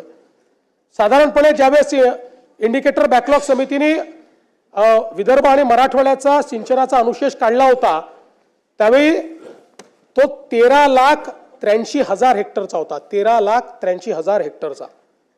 आता या 13,83,000 हेक्टरपैकी 13,34,000 हेक्टरचा अनुशेष संपवलेला आहे. आता फक्त 50,000 एकराचा, 49,000 एकराचा राहिलेला आहे, 49,000. आणि तो कुठे राहिला आहे? साधारण आपण जर विचार केला तर तो 3च जिल्ह्यांमध्ये राहिलेला आहे, अकोला, बुलढाणा आणि हिंगोली. कारण हिंगोली हा वेगळा जिल्हा, म्हणजे त्याचं अनुशेष वेगळ्याने आपण 3 वर्षापूर्वी कॅल्क्युलेट करा, 2019 साली कॅल्क्युलेट केला. याच्यामध्ये आपण जर विचार केला तर आता अकोल्याचा विचार केला तर अकोल्यामध्ये 14,530 हेक्टरचा अनुशेष बाकी आहे. त्याच्या अगेन्स्ट आपले जे प्रकल्प आता पूर्ण होत आहेत, जे 2026 मध्ये काही आणि 27 जून पर्यंत सगळे हे पूर्ण होतील, तर त्यामध्ये 14,530 च्या ऐवजी 19,335 एवढी सिंचन क्षमता आपली पूर्ण होईल. त्यामुळे अकोल्याचा संपूर्ण अनुशेष हा त्या ठिकाणी संपवून त्याच्यापेक्षा जास्त आपण सिंचन क्षमता निर्माण करतो. आणि बुलढाण्याचा जो अनुशेष आहे तो 29,000 हेक्टरचा आहे. आपण त्याच्या अगेन्स्ट जे आता 4 प्रकल्पाची कामं घेतलेली आहेत त्याच्यामध्ये 29,000च्या अगेन्स्ट 1,68,000 हेक्टरची सिंचन क्षमता तयार करतो. त्यामुळे साधारणपणे आता हे जे काही पॉइंट म्हणजे 49,000 हेक्टरचं जे काही अनुशेष राहिलेला आहे हा पूर्ण करून त्याच्या पलीकडे आपण आता सिंचन क्षमता निर्माण करू. आणि मला हे देखील सांगितलं पाहिजे की आता समजा विदर्भाचा आपण विचार केला तर विदर्भामध्ये 485 प्रकल्प आहेत, ज्यातनं एकूण 22.31 लक्ष ज्याची सिंचन क्षमता आहे. यापैकी बळीराजा वगैरे सारख्या योजना आणून आपण आता 771 प्रकल्प पूर्ण केलेले आहेत. आता जे काही राहिलेले प्रकल्प आहेत ते 74 प्रकल्प आहेत. हे 74 बांधकामाधीन प्रकल्प जे आहेत यामध्ये 7.66 लक्ष हेक्टर सिंचन क्षमता तयार होणार आहे, ज्यामध्ये बुलढाणा जिल्ह्यातील जिगाव प्रकल्प अत्यंत महत्वाचा आहे.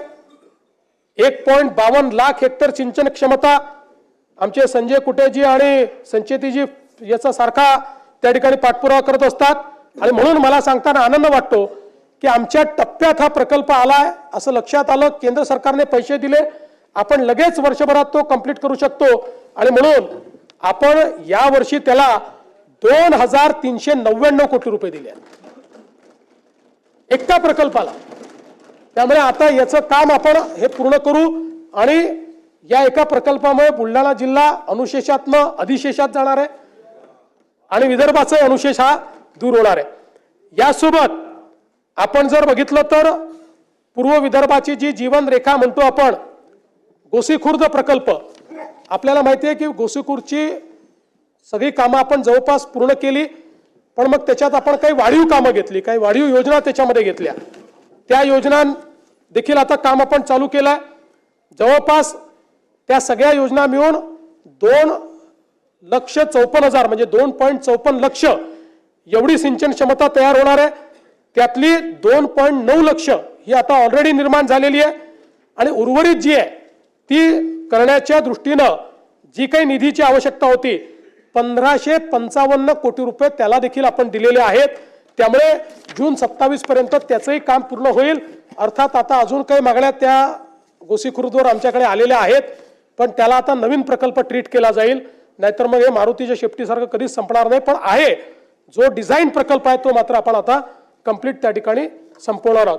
आणि एकट्या विदर्भातल्या सिंचन प्रकल्पांकरता 25-26 वर्षामध्ये 7,950 कोटी रुपये एवढी तरतूद आपण त्या ठिकाणी दिलेली आहे. मला हे सांगताना आनंद वाटतो की सन 2023-24 मध्ये सिंचन क्षेत्रात सर्वोत्कृष्ट काम केल्याबद्दल महाराष्ट्राला केंद्र सरकारने पुरस्कार दिलेला आहे. आमचे विखे पाटील साहेब गेले होते तिथे तो पुरस्कार घेण्याकरता आणि हा सर्वोच्च पुरस्कार आहे देशातला सिंचनाचा, तो महाराष्ट्राला मिळाला आहे. यासोबत विदर्भाचं भाग्य बदलणारा जो आमचा वैनगंगा नळगंगा प्रकल्प आहे, ज्यातनं 4,04,000 हेक्टर जमीन ओलिताखाली म्हणजे जवळपास 10,26,000 एकर जमीन ही ओलिताखाली येणार आहे.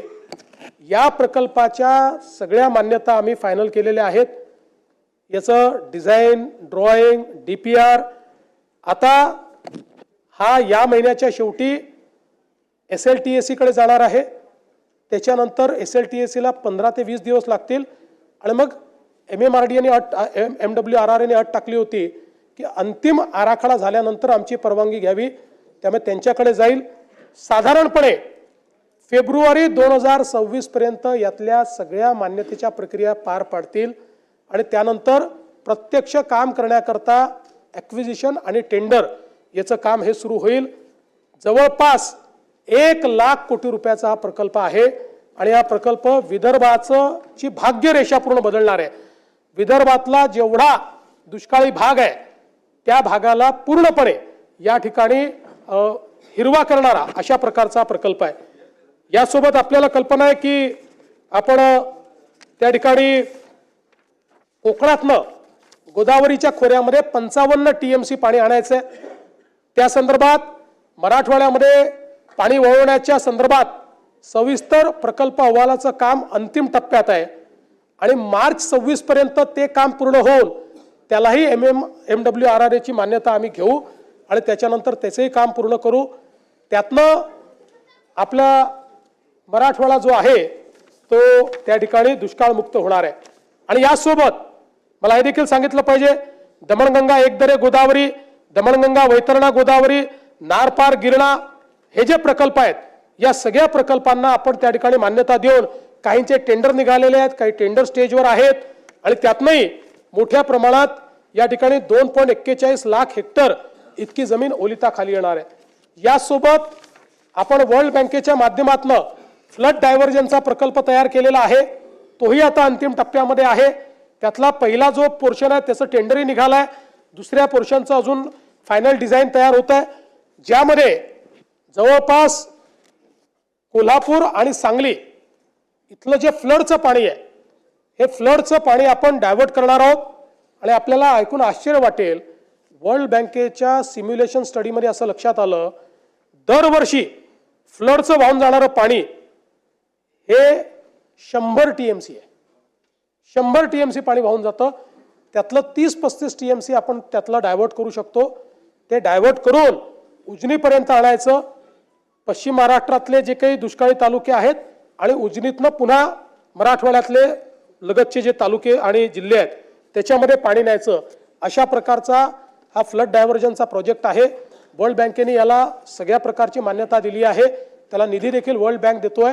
आणि यामुळे मला असं वाटतं की पुढच्या काळामध्ये हे सगळे प्रकल्प, आणि मी असं म्हणत नाही, हे जनरेशनल प्रकल्प आहेत. यातल्या काही प्रकल्पांना 7 वर्ष लागतील, काहींना 8 वर्ष लागतील. पण हे प्रकल्प झाल्यानंतर दुष्काळ हा महाराष्ट्रामध्ये भूतकाळ होईल आणि विदर्भ मराठवाड्यातला दुष्काळ हा नेहमीकरता संपुष्टात येईल.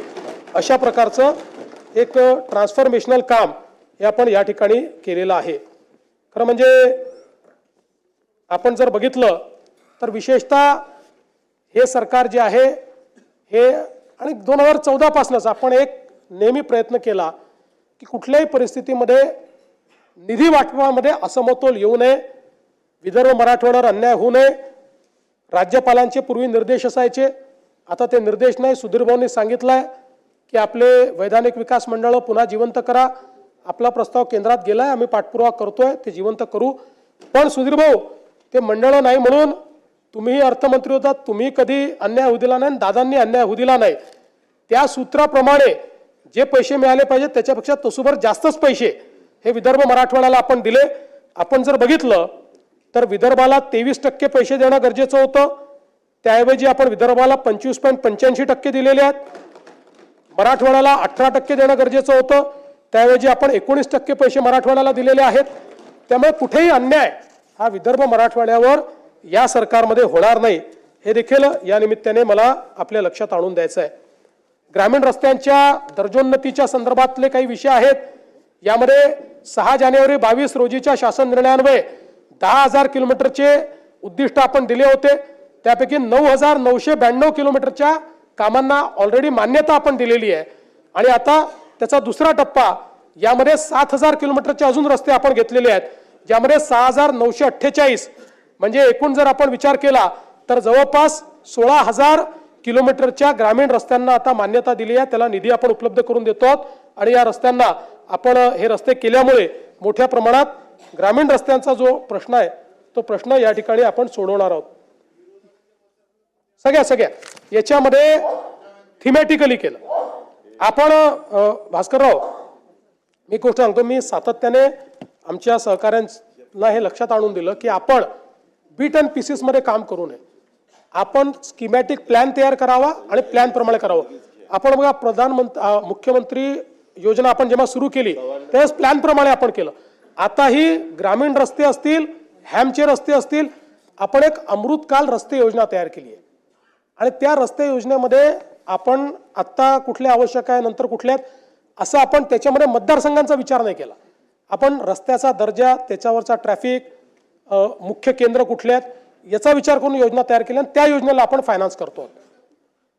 अध्यक्ष महोदय, यासोबत आपल्याला कल्पना आहे की आता आपण मागच्या काळामध्ये समृद्धीचं एक्सटेन्शन हे घोषित केलं होतं. या समृद्धीच्या एक्सटेन्शनमध्ये आता नागपूर गोंदिया द्रुतगती महामार्ग 162 किलोमीटर लांबीचा हा महामार्ग आहे. 18,539 कोटी रुपयाचा हा मार्ग आहे. आता जवळपास याचं लँड ॲक्विजिशन अंतिम टप्प्यामध्ये आलेलं आहे आणि त्यामुळे पुढच्या काळामध्ये अगदी तास सव्वा तासामध्ये आपल्याला गोंदियाला पोचता येईल. नाना भाऊंकडे आम्हाला लवकर पोचता यावं या दृष्टीने आपला 2 बायपास देऊ, बिलकुल 2 देऊ. एक जयंत पाटील साहेब म्हणतात एकाने नाना भाऊ जातील, एकाने प्रफुल्ल पटेल जातील. त्यानंतर भंडारा गडचिरोली हा द्रुतगती महामार्ग 94 किलोमीटरचा आहे. त्याला 12,903 कोटी रुपये आपण देतो आहोत. याचंही भूसंपादनाचं काम हे प्रगतीपथावर आहे. आणि त्यासोबत नागपूर चंद्रपूर द्रुतगती महामार्ग जो आमच्या सुधीर भाऊंची नेहमी त्या ठिकाणी एक आग्रह असायचा, तर त्याही संदर्भात आपण जवळपास 19,536 कोटी रुपयाचं हे भूसंपादन या ठिकाणी प्रगती पथावर आहे. यासोबत गडचिरोलीमध्ये मोठ्या प्रमाणात आज मायनिंगचं काम चालू झालेलं आहे. तिथल्या रस्त्यांना मायनिंगचं जे काही वजन आहे ते पेलवलं पाहिजे आणि म्हणून त्या ठिकाणी देखील आपण एक मोठा कॉरिडॉर हा तयार करतो, ज्यामध्ये मोर, कोनसरी, मुळचेरा, हेदरीट, सुरजागड असा आपण हा रस्ता करतो.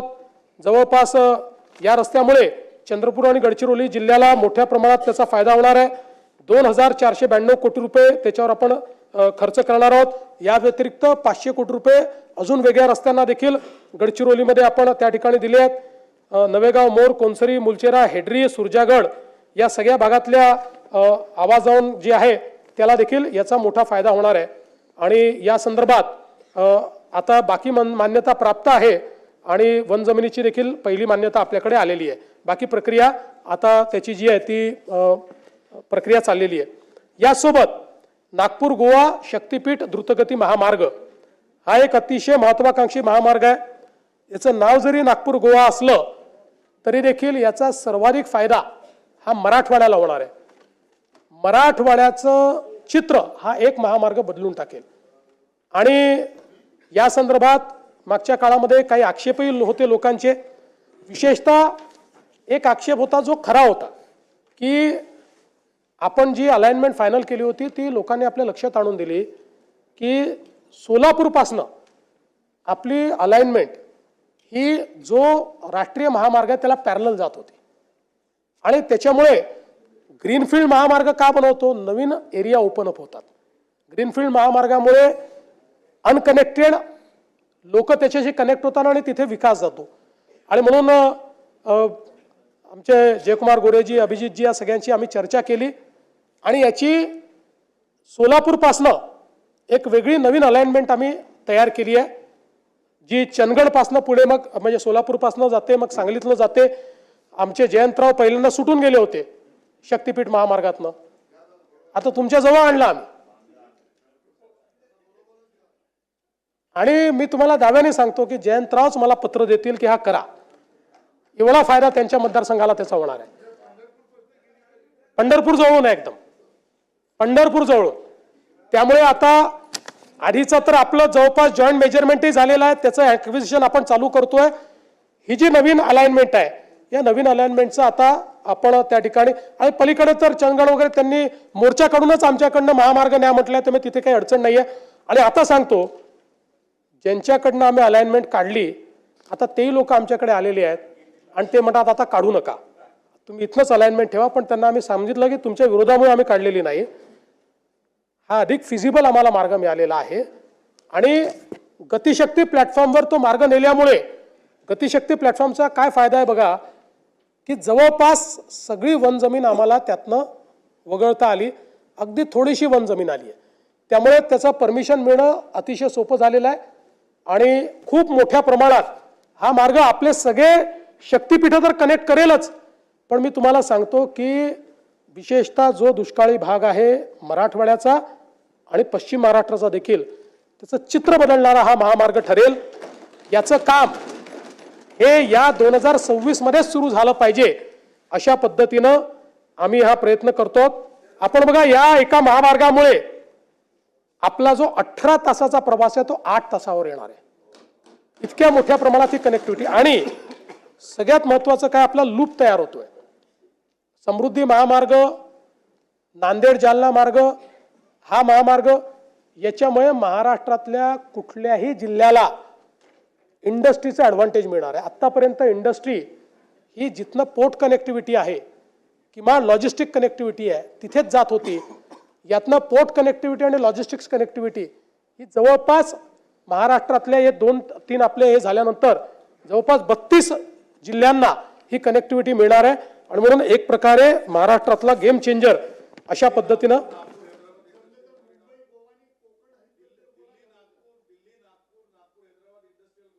करणार आहे. तो केंद्राने अनाऊन्स केला तो. हो हो, मी जरा काय झालं, थोडा जास्त अभ्यास विदर्भ मराठवाड्याचा करून आलो ना. त्यानंतर एक अजून महत्वाचा मार्ग या ठिकाणी मुंबई, कल्याण, लातूर, महाराष्ट्र हद्द हैदराबाद अशा प्रकारचा एक जनकल्याण द्रुतगती महामार्ग आपण तयार करतोय. आता हा जो महामार्ग आहे, आज जर आपण विचार केला तर आपल्याकडे मुंबईहून हैदराबादला जाण्याकरता जो एक मार्ग आहे तो समजा समृद्धी महामार्गाने जालना, नांदेड, निजामाबाद असं गेलो 717 किलोमीटर आहे. मुंबई, पुणे, सोलापूर, हैदराबाद गेलो तर 707 किलोमीटर आहे. पण आता आपण हा जो नवीन महामार्ग करतोय, या महामार्गामुळे हे अंतर फक्त 590 किलोमीटर येणार आहे. आणि याचा सगळ्यात मोठा फायदा कोणाला आहे? लातूर पासून मुंबई पर्यंतचं अंतर 4.5 तासाचं होणार आहे. 4.5 तास.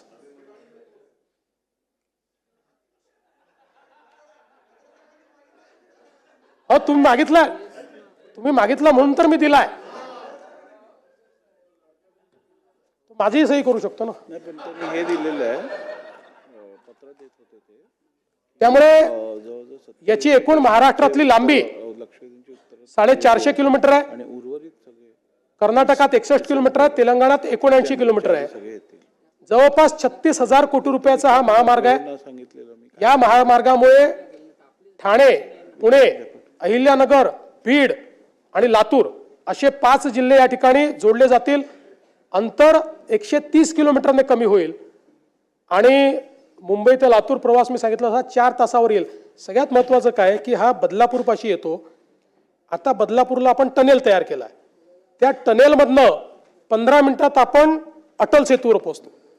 त्यामुळे जो व्यक्ती लातूरून निघालेला आहे तो तिथे आल्यानंतर 15 मिनिटाला अटल सेतूवर येऊन अटल सेतूच्या माध्यमातून पुढच्या 20 मिनिटात मुंबईत येऊ शकेल. अशा प्रकारची ही कनेक्टिव्हिटी आहे. यातनं या सगळ्या जिल्ह्यांना वाढवण बंदर, नवी मुंबई विमानतळ याचं देखील एक मोठी कनेक्टिव्हिटी मिळते आहे. आणि मला असं वाटतं की खूप मोठा फायदा या माध्यमातून निश्चितपणे होणार आहे. यासोबत गडचिरोलीमध्ये देखील आपण एक विमानतळ तयार करायचा निर्णय घेतला होता. त्याचं लँड ॲक्विजिशनचं काम आता आपण चालू करतो. मला सांगताना आनंद वाटतो की आपण केंद्र सरकारला त्याचा OLS सर्वे दिला होता. त्याला त्यांनी मान्यता दिलेली आहे. त्याची फिजिबिलिटी ही ॲसर्टन झाली आहे. आणि आपला प्रयत्न आहे की पुढच्या काळामध्ये Gadchiroli gateway to South India आपल्याला करायचं आहे. आणि गडचिरोलीला पूर्ण क्षमतेची धावपट्टी ही आपण त्या ठिकाणी तयार करणार आहोत. त्या संदर्भातली जागा आपल्याकडे तिथे उपलब्ध आहे. गडचिरोलीपासून 8व्या किलोमीटर शहरापासून हा एअरपोर्ट आपण महामार्गाच्या लगत त्या ठिकाणी तयार करणार आहोत. आणि नंतर चंद्रपूरपासून तिथे डेडिकेटेड रस्ता आणून सुधीर भाऊंना नागपूरच्या ऐवजी गडचिरोलीतनंच फ्लाईट मिळालं पाहिजे.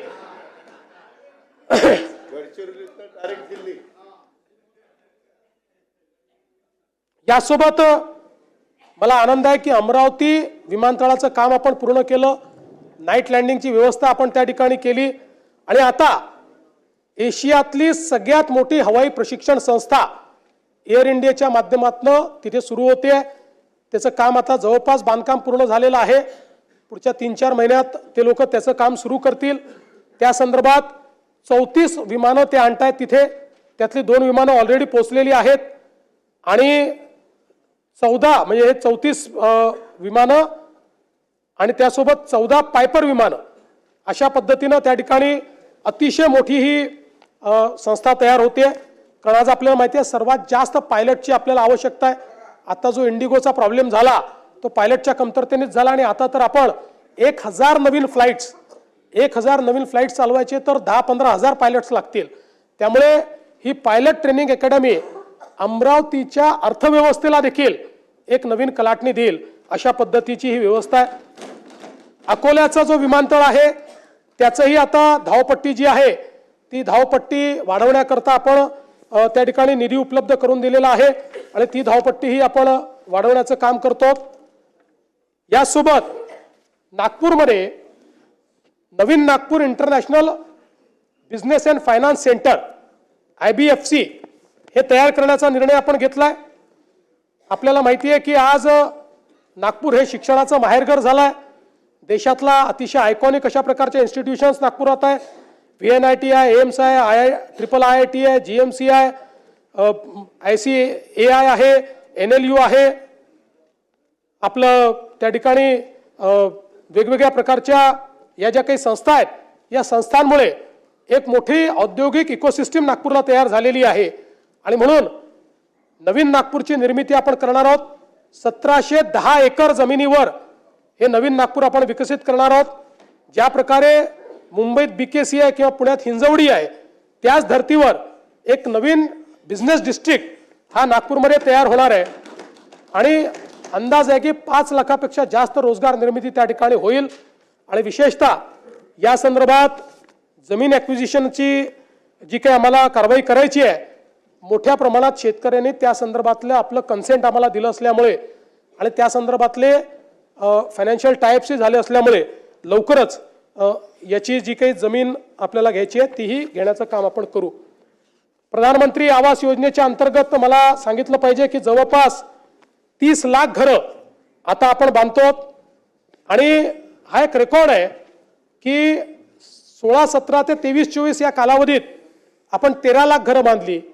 त्यानंतर आवास प्लस मधली आपली जी 2018ची यादी होती, त्या यादीमध्ये एकूण 28 लाख लोक होते. आपल्याला केंद्र सरकारने एकाच झटक्यात 30 लाख घरं दिली. त्यामुळे आता आवास प्लस यादीत एकही त्या ठिकाणी कोणीही वेटिंग लिस्टवर नाही. आणि त्यानंतर आपल्याला ही परवानगी दिली की आता तुम्ही नव्याने कोणाची जर तुम्हाला नोंदणी करायची असेल तर त्याकरता नोंदणीचं पोर्टल उघडलं. आणि हे 30 लाख घरं, त्यातले 3 लाख पूर्णही झाली.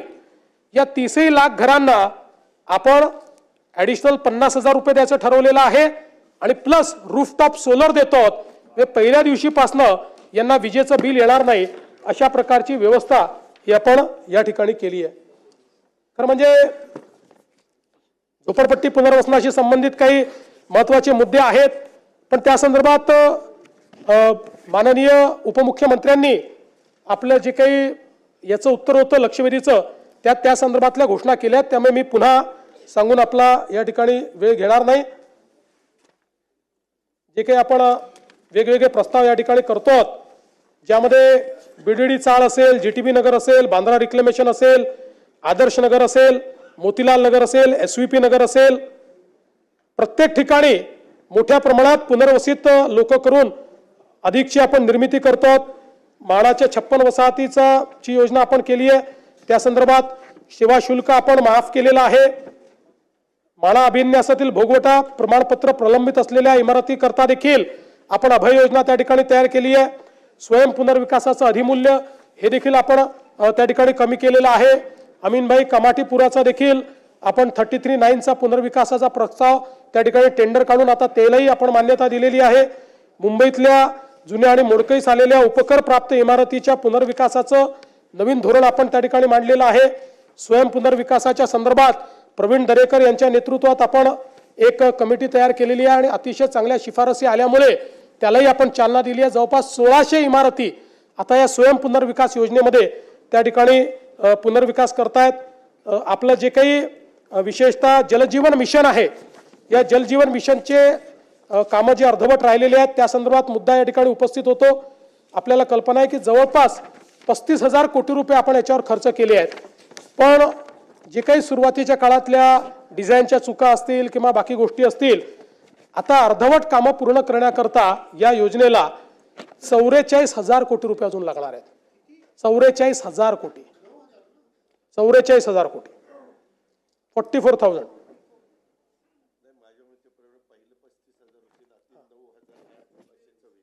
माझं काही आता या नाही 44,000 आहे, ॲडिशनल आहेत. ॲडिशनल 44,000 आहेत. त्यापैकी पहिल्या टप्प्यामध्ये 15,000 कोटी रुपयाचा हुडकोशी आपण टायप केला आहे. ते 15,000 कोटी रुपये आणून आपण काम करतोय. शासनाने निर्णय घेतलाय, कारण आता हे दायित्व आपण स्वीकारलेलं आहे.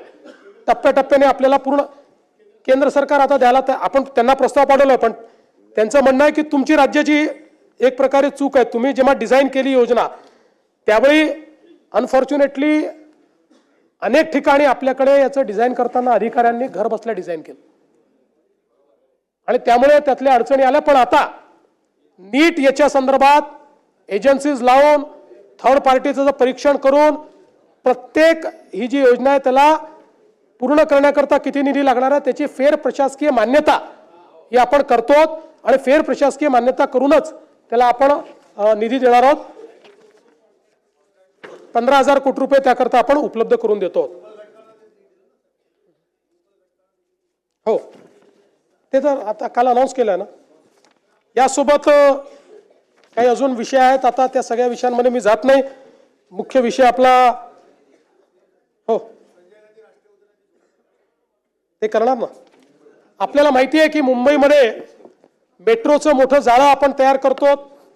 आतापर्यंत मुंबईमध्ये जी मेट्रोची लांबी कार्यरत आहे ती लांबी जवळपास 91 किलोमीटरची आहे. या 91 किलोमीटरच्या लांबीमध्ये रोज जवळपास 9,50,000 प्रवासी हे प्रवास करतायत. आणि आता पुढच्या 2 वर्षामध्ये या 91 किलोमीटर सोबत अजून 132 किलोमीटरची लांबी ही कार्यान्वित होईल. आम्ही निर्णय केला आहे की दरवर्षी 50 ते 60 किलोमीटर काम पूर्ण करायचं. आणि त्यामुळे मोठ्या प्रमाणात मुंबईची कनेक्टिव्हिटी ही त्यातनं वाढणार आहे. पुण्यामध्ये 33 किलोमीटरचा मार्ग कार्यान्वित झाला आहे. त्यात 2.23 लाख प्रवासी सुविधेचा लाभ घेतात. आता ॲडिशनल त्या ठिकाणी 45 किलोमीटरचं काम प्रगतीपथावर आहे, ज्यातलं 27 किलोमीटर हे आपण पुढच्या 1.5 वर्षामध्ये पूर्ण करणार आहोत. नागपूरमध्ये 40 किलोमीटरचं काम पूर्ण झालं आहे. रोज जवळपास 1,10,000 प्रवासी त्याचा लाभ घेतात. आणि अजून आपण 43 किलोमीटरचं काम आता हातामध्ये घेतलं आहे, जे पुढच्या 2 वर्षामध्ये आपण त्या ठिकाणी पूर्ण करू. यासोबत मुंबईमध्ये जी वेगवेगळी कामं आपण हातामध्ये घेतलेली आहेत, ज्यामध्ये आपल्याला कल्पना आहे की आपण आता ऑरेंज गेट टनेलचं काम चालू केलेलं आहे, ज्यातनं आपण भुयारी मार्ग करतो. आपण जो कोस्टल रोड आहे त्याचा नॉर्थ कोस्टल रोड करतो. आता आपण बांद्र्याहून वर्सोवाला पोचू. वर्सोवापासनं दहिसर आणि दहिसरपासनं भाईंदर अशा प्रकारचा आपण रस्ता आता केलेला आहे. आणि त्यासोबत आपण भाईंदरच्या उत्तरपासनं विरारपर्यंत हा देखील एक समुद्री मार्ग यालाही मान्यता दिलेली आहे आणि त्यालाही पुढच्या काळामध्ये आपण करणार आहोत. यासोबत वेगवेगळे जे टनेल्स आहेत ते देखील आपल्याला या ठिकाणी माहिती आहेत की ज्यातनं आपण मोठ्या प्रमाणात काम चालू केलेलं आहे. ठाणे ते बोरिवली भुयारी मार्ग, गोरेगाव ते मुलुंड लिंक रोड, उल्वे सागरी किनारा मार्ग, अटल सेतू इंटरचेंज आणि त्यासोबत आपल्याला माहिती आहे की मिसिंग लिंक जी आहे त्याचंही काम आता आपण पूर्ण करतो आहोत. पुण्याचा चक्राकार मार्ग आहे, त्याचंही काम आपण आता हातामध्ये घेतलेलं आहे. या माध्यमातून मोठ्या प्रमाणात पुणे आणि मुंबई या महानगरांमध्येही आपण काम करणार आहोत. अध्यक्ष महोदय, यासोबतच या आपल्या प्रस्तावामध्ये गृह विभागाच्या संदर्भात देखील अनेक बाबी मांडण्यात आल्या आणि त्याही संदर्भात खरं म्हणजे गृह विभागाची चर्चा आपण नेहमीच घेतो, कारण हा सगळ्यात सेन्सिटिव्ह विभाग आहे आणि राज्यामध्ये एखादी घटना झाली तर त्याचे पडसाद हे या सभागृहात उमटणं हे अतिशय साहजिक आहे. ते प्रतिबिंब निश्चितपणे उघडत असतं. आपण जर बघितलं तर क्राईम इन इंडियाच्या रेकॉर्डप्रमाणे आपण प्रति लाख लोकसंख्येचा विचार केला तर गुन्ह्यांमध्ये क्राईम रेटमध्ये महाराष्ट्र 8व्या क्रमांकावर आहे. पण यामध्ये आपण जर बघितलं तर ऑक्टोबर 24च्या तुलनेत ऑक्टोबर 25 पर्यंतचं जर आपण स्टॅटिस्टिक्स बघितलं, आता मी नेहमी म्हणतो की आकडेवारी खरं म्हणजे याचं काही समर्थन होत नाही, पण आकडेवारीने समजतं म्हणून ते सांगावं लागतं. तर आपण जर बघितलं तर ऑक्टोबर 24च्या तुलनेत ऑक्टोबर 25 पर्यंत गुन्ह्यांमध्ये जवळपास 7,711 गुन्ह्यांची घट आहे, म्हणजे जवळपास 2.5% ती घट आहे. आणि याच्यामध्ये गत वर्षीपेक्षा खून, दरोडा, जबरी चोरी, घरफोडी त्यानंतर या गुन्ह्यांमध्ये लक्षणीय वाढ झाली आहे. मात्र बलात्कार हा जो गुन्हा आहे त्याच्यामध्ये 375नी वाढ झालेली आहे. दोषसिद्धीचं प्रमाण हे मात्र मला या सभागृहाच्या नजरेस आणून द्यायचं आहे की 3 नवीन कायदे आल्यानंतर काय परिणाम आहे. आपल्याला माहिती आहे 2013 साली आपलं दोषसिद्धीचं प्रमाण हे 9% होतं. 100 गुन्हेगारांपैकी 91 गुन्हेगार सुटायचे, 9% होतं. त्यानंतर आपण 14 पासून ज्या उपाययोजना केल्या त्या उपाययोजनांच्या आधारावर आपण ते 50% आणलं. पण आता नवीन कायदे आल्यानंतर म्हणजे ऑक्टोबर 24 मध्ये आपलं दोषसिद्धीचं प्रमाण हे 50% होतं. आपण जर बघितलं तर आता नवीन कायदे आल्यानंतर हे दोष सिद्धीचं प्रमाण आपलं गेलंय 96.24%. 96.24. आणि असं नाही 70,000 गुन्हे त्यातलं हे आहे 96.24%. आणि अर्थात त्यातले समजा आपण छोटे गुन्हे काढून टाकले, काही कंपाऊंडिंग होतं तरी 70% गंभीर गुन्ह्यात आहे. म्हणजे हे 3 कायदे किती इफेक्टिव्ह आहेत याचं हे उदाहरण आहे. कारण या कायद्याने सगळ्यात महत्वाचं काय केलं भास्करराव, या कायद्यात तरतूद अशी केली की जो आरोपी पक्ष आहे हा 2 पेक्षा जास्त तारखा मागूच शकणार नाही, हा नियम केलाय. 2 पेक्षा जास्त तारखा त्यांनी मागितल्या तर ऑब्जेक्शन आपल्याला घेता येतं आणि त्याच्याकडे सबळ रिझन आहे का हे ॲसर्टन झालं तरच त्याची कारणं नोंदवून त्याला पुढची तारीख जज देऊ शकतो. त्यामुळे कुठलाही जज अशा प्रकारे तारीख देत नाही. आणि म्हणून वेगही वाढलाय आणि दोषसिद्धीचं प्रमाण जे आहे हे देखील जवळपास 96.24% आलेलं आहे. त्याबरोबर आपण डायल 112 जी यंत्रणा केली आहे त्यात कॉल प्रतिसाद जो आहे तोही 15 मिनिटं आधी आपला प्रतिसाद होता तो आता 7.37 मिनिटापर्यंत खाली आलेला आहे. त्यामुळे त्यातही लवकर आपण प्रतिसाद देतो. विशेषतः सगळी चर्चा महिला आणि बालकांवरील अत्याचाराच्या संदर्भात होते आणि ते योग्यही आहे. आपल्याला माहिती आहे की 2013 नंतर जेव्हा आपण सगळ्या डेफिनेशन बदलल्या आणि डेफिनेशन बदलून फ्री रजिस्ट्रेशन ऑफ कंप्लेंट हा विषय हाती घेतला त्यावेळी म्हणजे निर्भयाच्या कांडानंतर, त्यानंतर सगळ्या देशामध्ये सगळ्या राज्यांमध्ये महिलांच्या गुन्ह्यांच्या रजिस्ट्रेशनमध्ये मोठ्या प्रमाणात वाढ झाली आहे. आणि ही जी वाढ आहे एकीकडे वाढ होते याचं आपल्याला निश्चितपणे त्याचं दुःख आहे, पण त्यातले समाधान आहे की यापूर्वीही गुन्हे घडत होते पण त्या गुन्ह्यांमध्ये ते गुन्हे रजिस्टर करणं यामध्ये एक समाजाचं प्रेशर असायचं. कारण आपण पुढे मी तुम्हाला दाखवतो 99% हे गुन्हे हे जवळच्या लोकांकडनं घडलेले असतात आणि म्हणून समाजाचं प्रेशर असायचं. आज महिला समोर येत आहेत, आज वेगवेगळ्या कमिट्या आपण तयार केल्या, कुठे विशाखा कमिटी आहे, कुठे अजून निर्भया कमिटी आहे. यामुळे मोठ्या प्रमाणात या गुन्ह्यांची नोंद आता महिला पुढे येऊन करतायत. समाजही त्यांच्या पाठीशी उभा राहतोय. आता तू करू नको समाज काय म्हणेल अशा प्रकारची अवस्था त्या ठिकाणी नाही. आणि म्हणून आपण जर त्या ठिकाणी बघितलं तर आता जवळपास महिलांकडनं ज्या काही तक्रारी आल्या त्यांच्या गुन्ह्यांमध्ये कन्व्हर्ट करण्याचा रेट 99.57% आहे. म्हणजे तक्रार आली त्याच्या मेरिटचा विचार न करता पहिले ती तक्रार आपण नोंदवतो आणि त्याच्यानंतर त्यातलं तथ्य काय आहे. म्हणजे आत्ता सध्या प्रिझम्पशन आपण हे केलं की महिला तक्रार करते तर ती योग्यच असेल अशा पद्धतीनं आपण या संदर्भात करतो. आणि मग आपण एक निर्णय अजून केला की महिलांच्या संदर्भातल्या गुन्ह्यामध्ये 60 दिवसाच्या आत चार्जशीट फाईल झाली पाहिजे. पूर्वी वर्ष करायचं नाही. आणि मग हे प्रमाण आपण सातत्याने वाढवत गेलो. आता मला सांगताना आनंद वाटतो की आता ऑक्टोबर 2025 पर्यंत 60 दिवसात निर्गती ज्याची आपण करू शकलो त्याचं प्रमाण 87.8% आहे. म्हणजे जे पूर्वी 25 किंवा 24% असायचं 2019ला आपण विचार केला 2020ला तर ते 45% होतं, ते आता 88% गेलाय. आपल्याला केंद्र सरकारने सांगितलेलं आहे की 90% वर या ठिकाणी प्रमाण असलं पाहिजे आणि याचे डायनामिक नोंद होते. TISSO इन्व्हेस्टिगेशन ट्रॅकिंग सिस्टीम आहे फॉर सेक्शुअल ऑफेन्सेस, त्याच्यावर याचं ट्रॅकिंग होतं. त्यामुळे प्रत्येक राज्याची लिस्टच असते कुठल्या राज्यामध्ये किती गुन्हे वेळेत त्याची चार्जशीट झाली. त्यात आपलं काम हे आता योग्य पद्धतीने चाललंय. फास्ट ट्रॅक कोर्ट देखील आपण सुरू केलेले आहेत. National mission for safety of women या संदर्भात आपण जी काही कारवाई आहे ती केलेली आहे. आणि जसं मी सांगितलं की रिस्पॉन्स टाइम हा महिलांच्या संदर्भात देखील मोठ्या प्रमाणात आपण केलाय. लहान मुलींवरील लैंगिक अत्याचाराची जी प्रकरणं आहेत त्या प्रकरणामध्ये अशा प्रकारे गुन्हे दाखल करण्याचा जो दर आहे तो जवळपास 99.1% या ठिकाणी आहे आणि ते सगळे गुन्हे आपण उघडकीस आणलेले आहेत.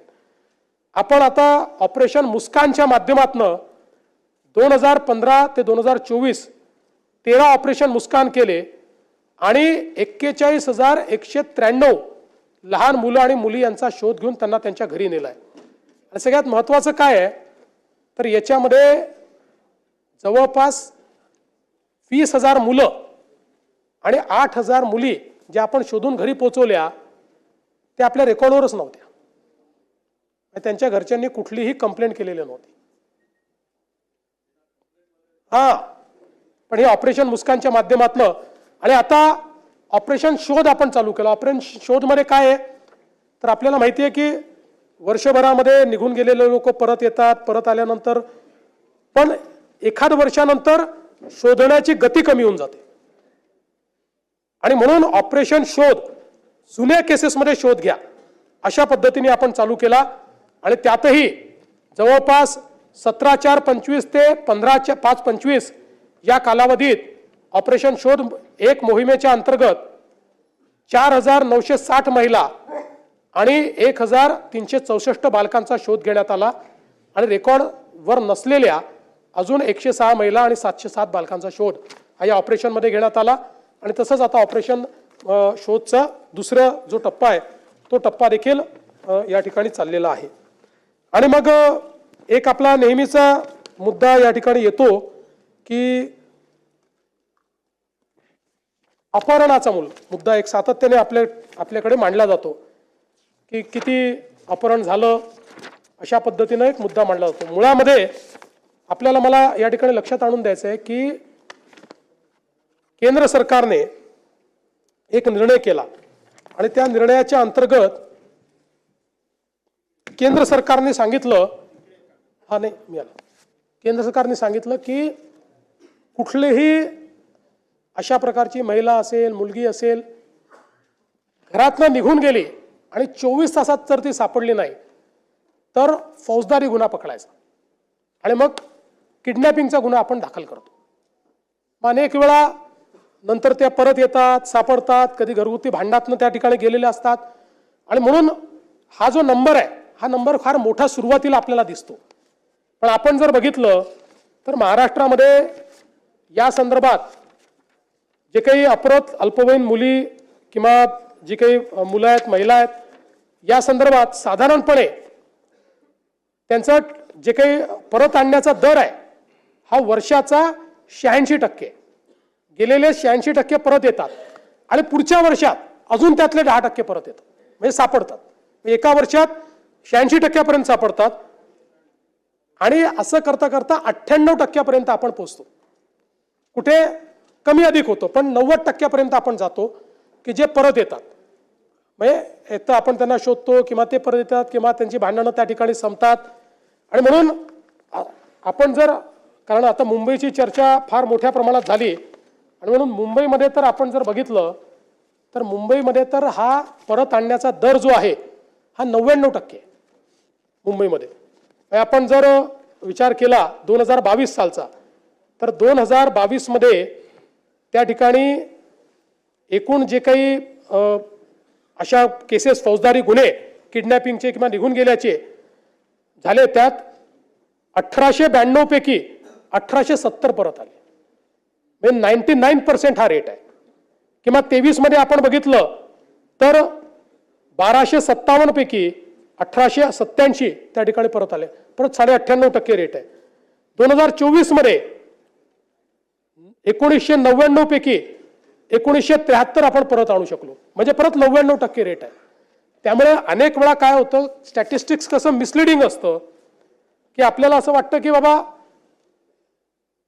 मुंबईमध्ये वर्षाला 1900 लोक किडनॅप होत आहेत मग त्याचं आपण प्रति दिवशी काढतो मग त्याचं प्रति तासाला आपण काढतो आणि मग आपण त्या ठिकाणी सांगतो रोज इतके बालक किडनॅप होत आहेत रोज इतक्या महिला किडनॅप होत आहेत. त्यामुळे मुंबईत कायदा आणि सुव्यवस्था बाकी नाही. वर्षभराने पोलीस त्यांना परत आणतायत हे मात्र कोणीच सांगत नाही. त्याच्यामुळे मुंबई ही सुरक्षित आहे. मुंबईत नोन अशा प्रकारच्या कुठल्या गँग्स नाहीत पण काही असल्या तरी त्या जेरबंद आपण करतो आणि अशा प्रकारे हे जे काही हरवलेले किंवा किडनॅप झालेले आहेत त्यांना परत आणण्याचं काम देखील पोलिसांच्या माध्यमातून मोठ्या प्रमाणात चाललेलं आहे. हे होत असताना मला या ठिकाणी सांगायचं आहे की आपण मोठ्या प्रमाणात पोलीस भरती या महाराष्ट्रामध्ये केलेली आहे. गेल्या 10 वर्षात मी गृहमंत्री जास्तीत जास्त काळ होतो म्हणून सांगतो केलेली पोलीस भरती 88,633 आहे आणि गेल्या 3 वर्षात केलेली पोलीस भरती ही 51,207 आहे आणि आता पुन्हा 25,000 पोलीस भरती ही महाराष्ट्रामध्ये चाललेली आहे. त्यामुळे एक प्रकारचा पोलीस भरतीचा रेकॉर्ड हा महाराष्ट्रामध्ये आपण त्या ठिकाणी तयार केलेला आहे. प्रतिबंधात्मक कारवाई मोठ्या प्रमाणात आपण वाढवली आहे, त्याची आता आकडेवारी देऊन आपल्याला मी सांगणार नाही.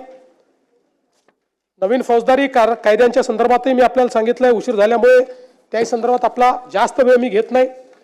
पण अनेक वेळा आपल्या चर्चेमध्ये नेहमीच नागपूरचं नाव आल्याशिवाय आपल्याला चर्चेला काही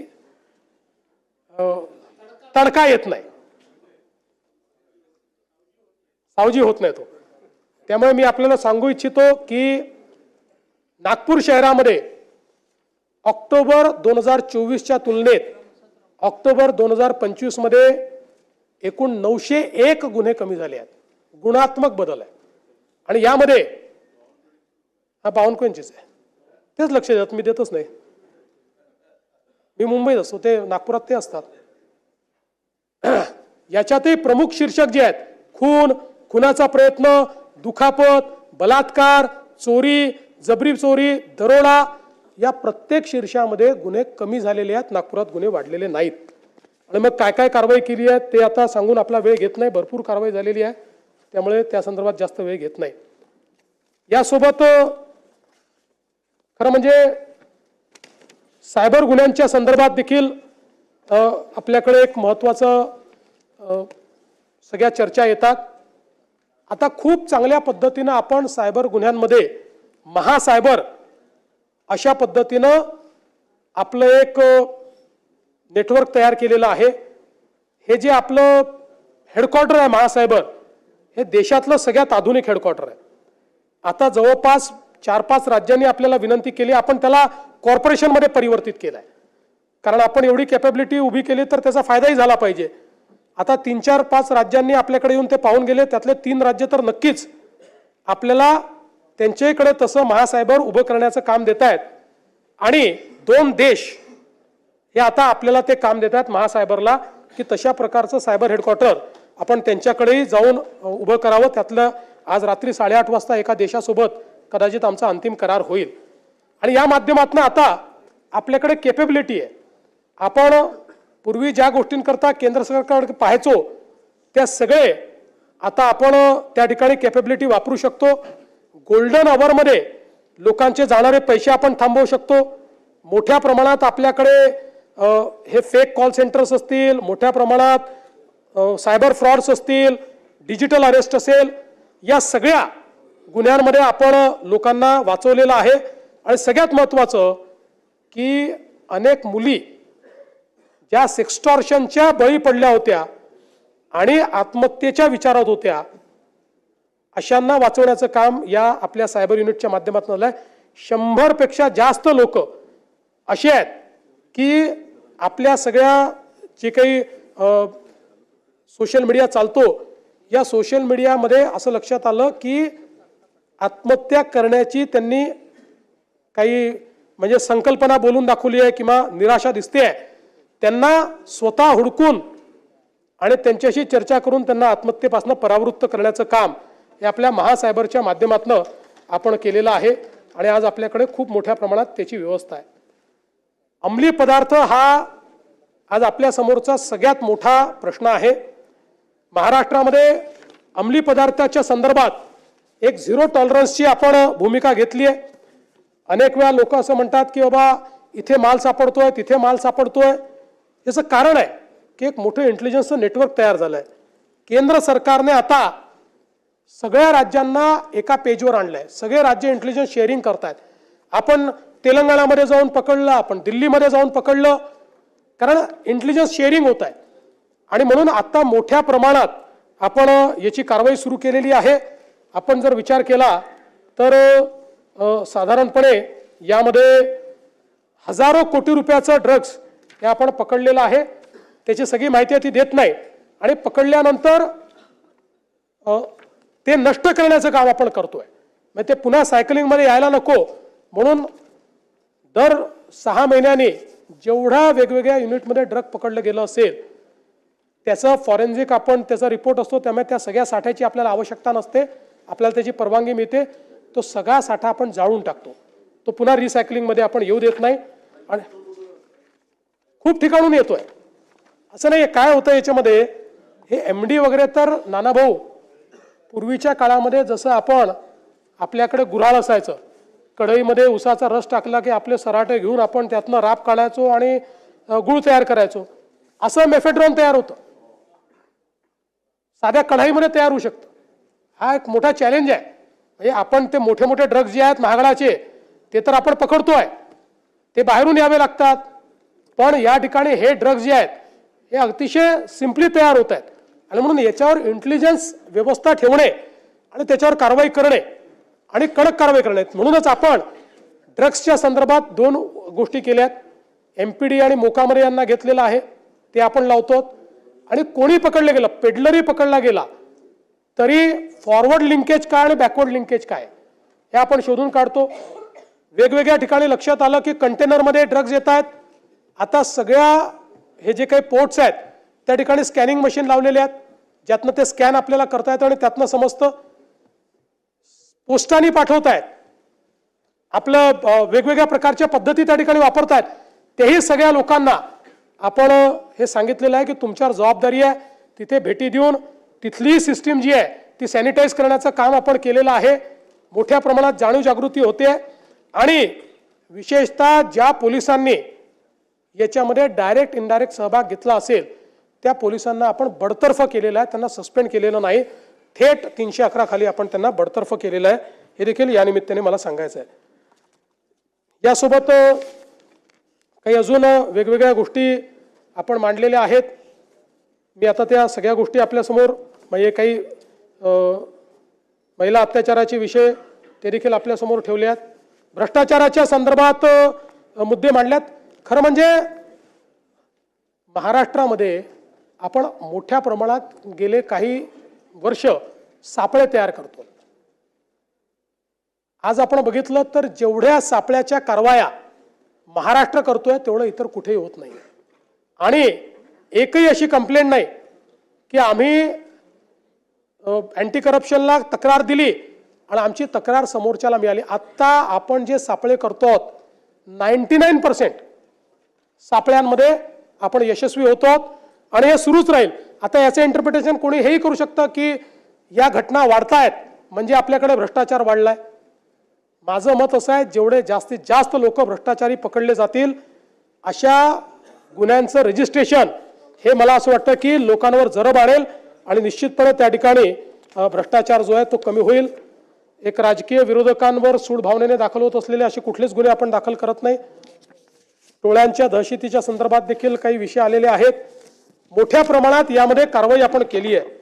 आपण जर बघितलं तर पुण्यामध्ये जवळपास 42 गुन्हे आपण दाखल केले आहेत. 182 आरोपी जे टोळ्यांच्या माध्यमातून काम करतात त्यांच्यावर कारवाई केली आहे. मुंबई शहरामध्ये 17 गुन्हे आहेत, ठाण्यामध्ये 14 गुन्हे आहेत, अहिल्यानगरमध्ये 7 गुन्ह्यांमध्ये 45 आरोपी आहेत. MPDAच्या कायद्याच्या अंतर्गत 528 लोकांवर कारवाई केली आहे. त्यानंतर 55, 56, 57च्या अंतर्गत 5163 लोकांवर कारवाई केली आहे. आणि प्रतिबंधात्मक कारवाया 2028 लोकांवर केलेल्या आहेत. त्यामुळे आता कुठल्याही परिस्थितीत गुन्हेगार सुटू नये अशा प्रकारचा आपला प्रयत्न हा या ठिकाणी चाललेला आहे. मी या निमित्ताने आपल्याला एवढंच सांगू इच्छितो की महाराष्ट्रामध्ये गुन्हेगारीच्या संदर्भात मी असं म्हणणार नाही की गुन्हेगारी नाही, कारण अनादी कालापासून अशी कुठलीच राजवट नाही की ज्याच्यामध्ये गुन्हेगारी नाही. गुन्हेगारी प्रवृत्ती आहे, पण त्या प्रवृत्तीला ठेचण्याची शासनाची मनीषा आहे की नाही, इच्छा आहे की नाही हे महत्त्वाचं आहे. आणि म्हणून या निमित्ताने मी आपल्याला सांगतो की कुठल्याही परिस्थितीत गुन्हेगारांना सोडायचं नाही हा आमचा प्रयत्न असणार आहे. आणि हे सगळं करत असताना अनेक वेळा पोलिसांकडूनही चुका होतात, होत नाही असं नाही. इतकी मोठी सिस्टीम आहे, 2 लाख पोलीस आहे, पण त्यांनाही पाठीशी आम्ही घालत नाही. त्यांच्यावरही योग्य कारवाई करणं हा आमचा प्रयत्न असतो. आणि म्हणून या निमित्ताने या सभागृहाला आश्वस्त करू इच्छितो, पोलीस मॉडर्नायझेशन मोठ्या प्रमाणात आपण केलेलं आहे. त्यातनंही सर्व्हिलन्सच्या सिस्टीम्स आहेत, मोठं CCTVचं नेटवर्क आपण सुरू केलेलं आहे. ट्रॅफिक मॅनेजमेंटमध्ये आपण CCTV वापरतो आहोत, आर्टिफिशियल इंटेलिजन्स आता आपण वापरतो आहोत. त्यामुळे स्ट्रीट क्राईम तर आपण खूप मोठ्या प्रमाणात आजकाल डिटेक्ट करू शकतो. आणि म्हणून मी या सभागृहाला आश्वस्त करतो की आपण वेगवेगळ्या लोकांनी ज्या भावना मांडलेल्या आहेत आणि काही प्रकरणं देखील दिलेली आहेत, सगळ्या प्रकरणांचा मी उल्लेख केला नसला तरी त्या सगळ्यांवर आम्ही कारवाई करू आणि त्या संदर्भातली माहिती आपल्यापर्यंत पोहोचवू. पुन्हा एकदा सांगतो, आपल्या सगळ्यांच्या सहकार्याने, आता नाही आहे माझ्याकडे, मागून देतो. त्यामुळे आपल्या सगळ्यांच्या सहकार्याने महाराष्ट्र पुढेच जातोय, महाराष्ट्र पुढेच जाईल, महाराष्ट्र थांबणार नाही, एवढंच सांगतो आणि माझं बोलणं संपवतो.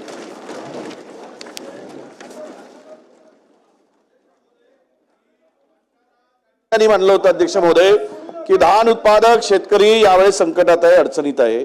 कारण अवकाळी पावसामुळे धान कापणीचा हंगाम होता, त्यावेळेसच ते धान कापणी झाली आणि पाऊस आला. त्यामुळे आपण मागच्या वर्षी 700 रुपये बोनस दिला.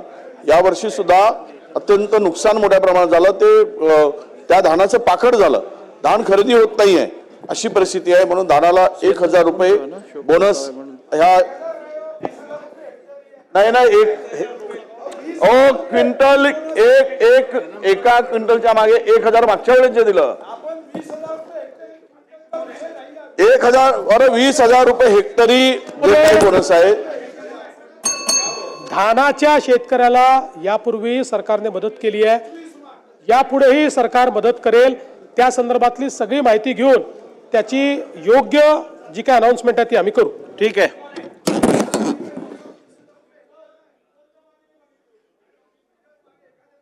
या विषयावर चर्चा झालेली आहे. सभागृहाने या तिन्ही प्रस्तावांवर विचार केलेला आहे. शोक प्रस्ताव.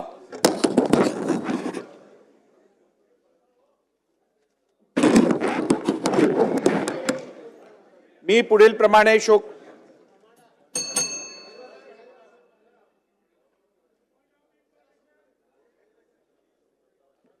खालील प्रमाणे शोक प्रस्ताव मांडतो. श्री नानाभाऊ नारायणराव एंबडवार माजी विधानसभा सदस्य व माजी मंत्री यांच्या दुःखद निधनाबद्दल हे सभागृह अतीव्र दुःख व्यक्त करते. कैलासवासी नानाभाऊ नारायणराव एंबडवार यांचा जन्म 8 ऑक्टोबर 1936 रोजी यवतमाळ जिल्ह्यात केळापूर तालुक्यातील अंतरगाव येथे झाला. त्यांचे शिक्षण 10वी पर्यंत झाले होते.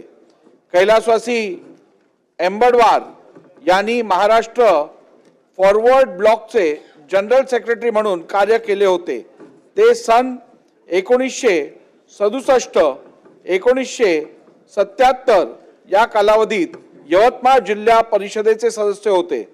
यवतमाळ जिल्ह्यातील अनेक शैक्षणिक, सांस्कृतिक तसेच सामाजिक संस्थांशी त्यांचे निकटचा संबंध होता. अनेक जन आंदोलनात त्यांचा सक्रिय सहभाग होता. दिग्रस मतदारसंघाच्या सर्वांगीण विकासासाठी त्यांनी विशेष योगदान दिले होते. कैलासवासी एंबडवार सन 1978-1980 मध्ये दिग्रस मतदारसंघातून काँग्रेस पक्षाकडून विधानसभेवर निवडून आले होते. त्यांनी सन 1980-1985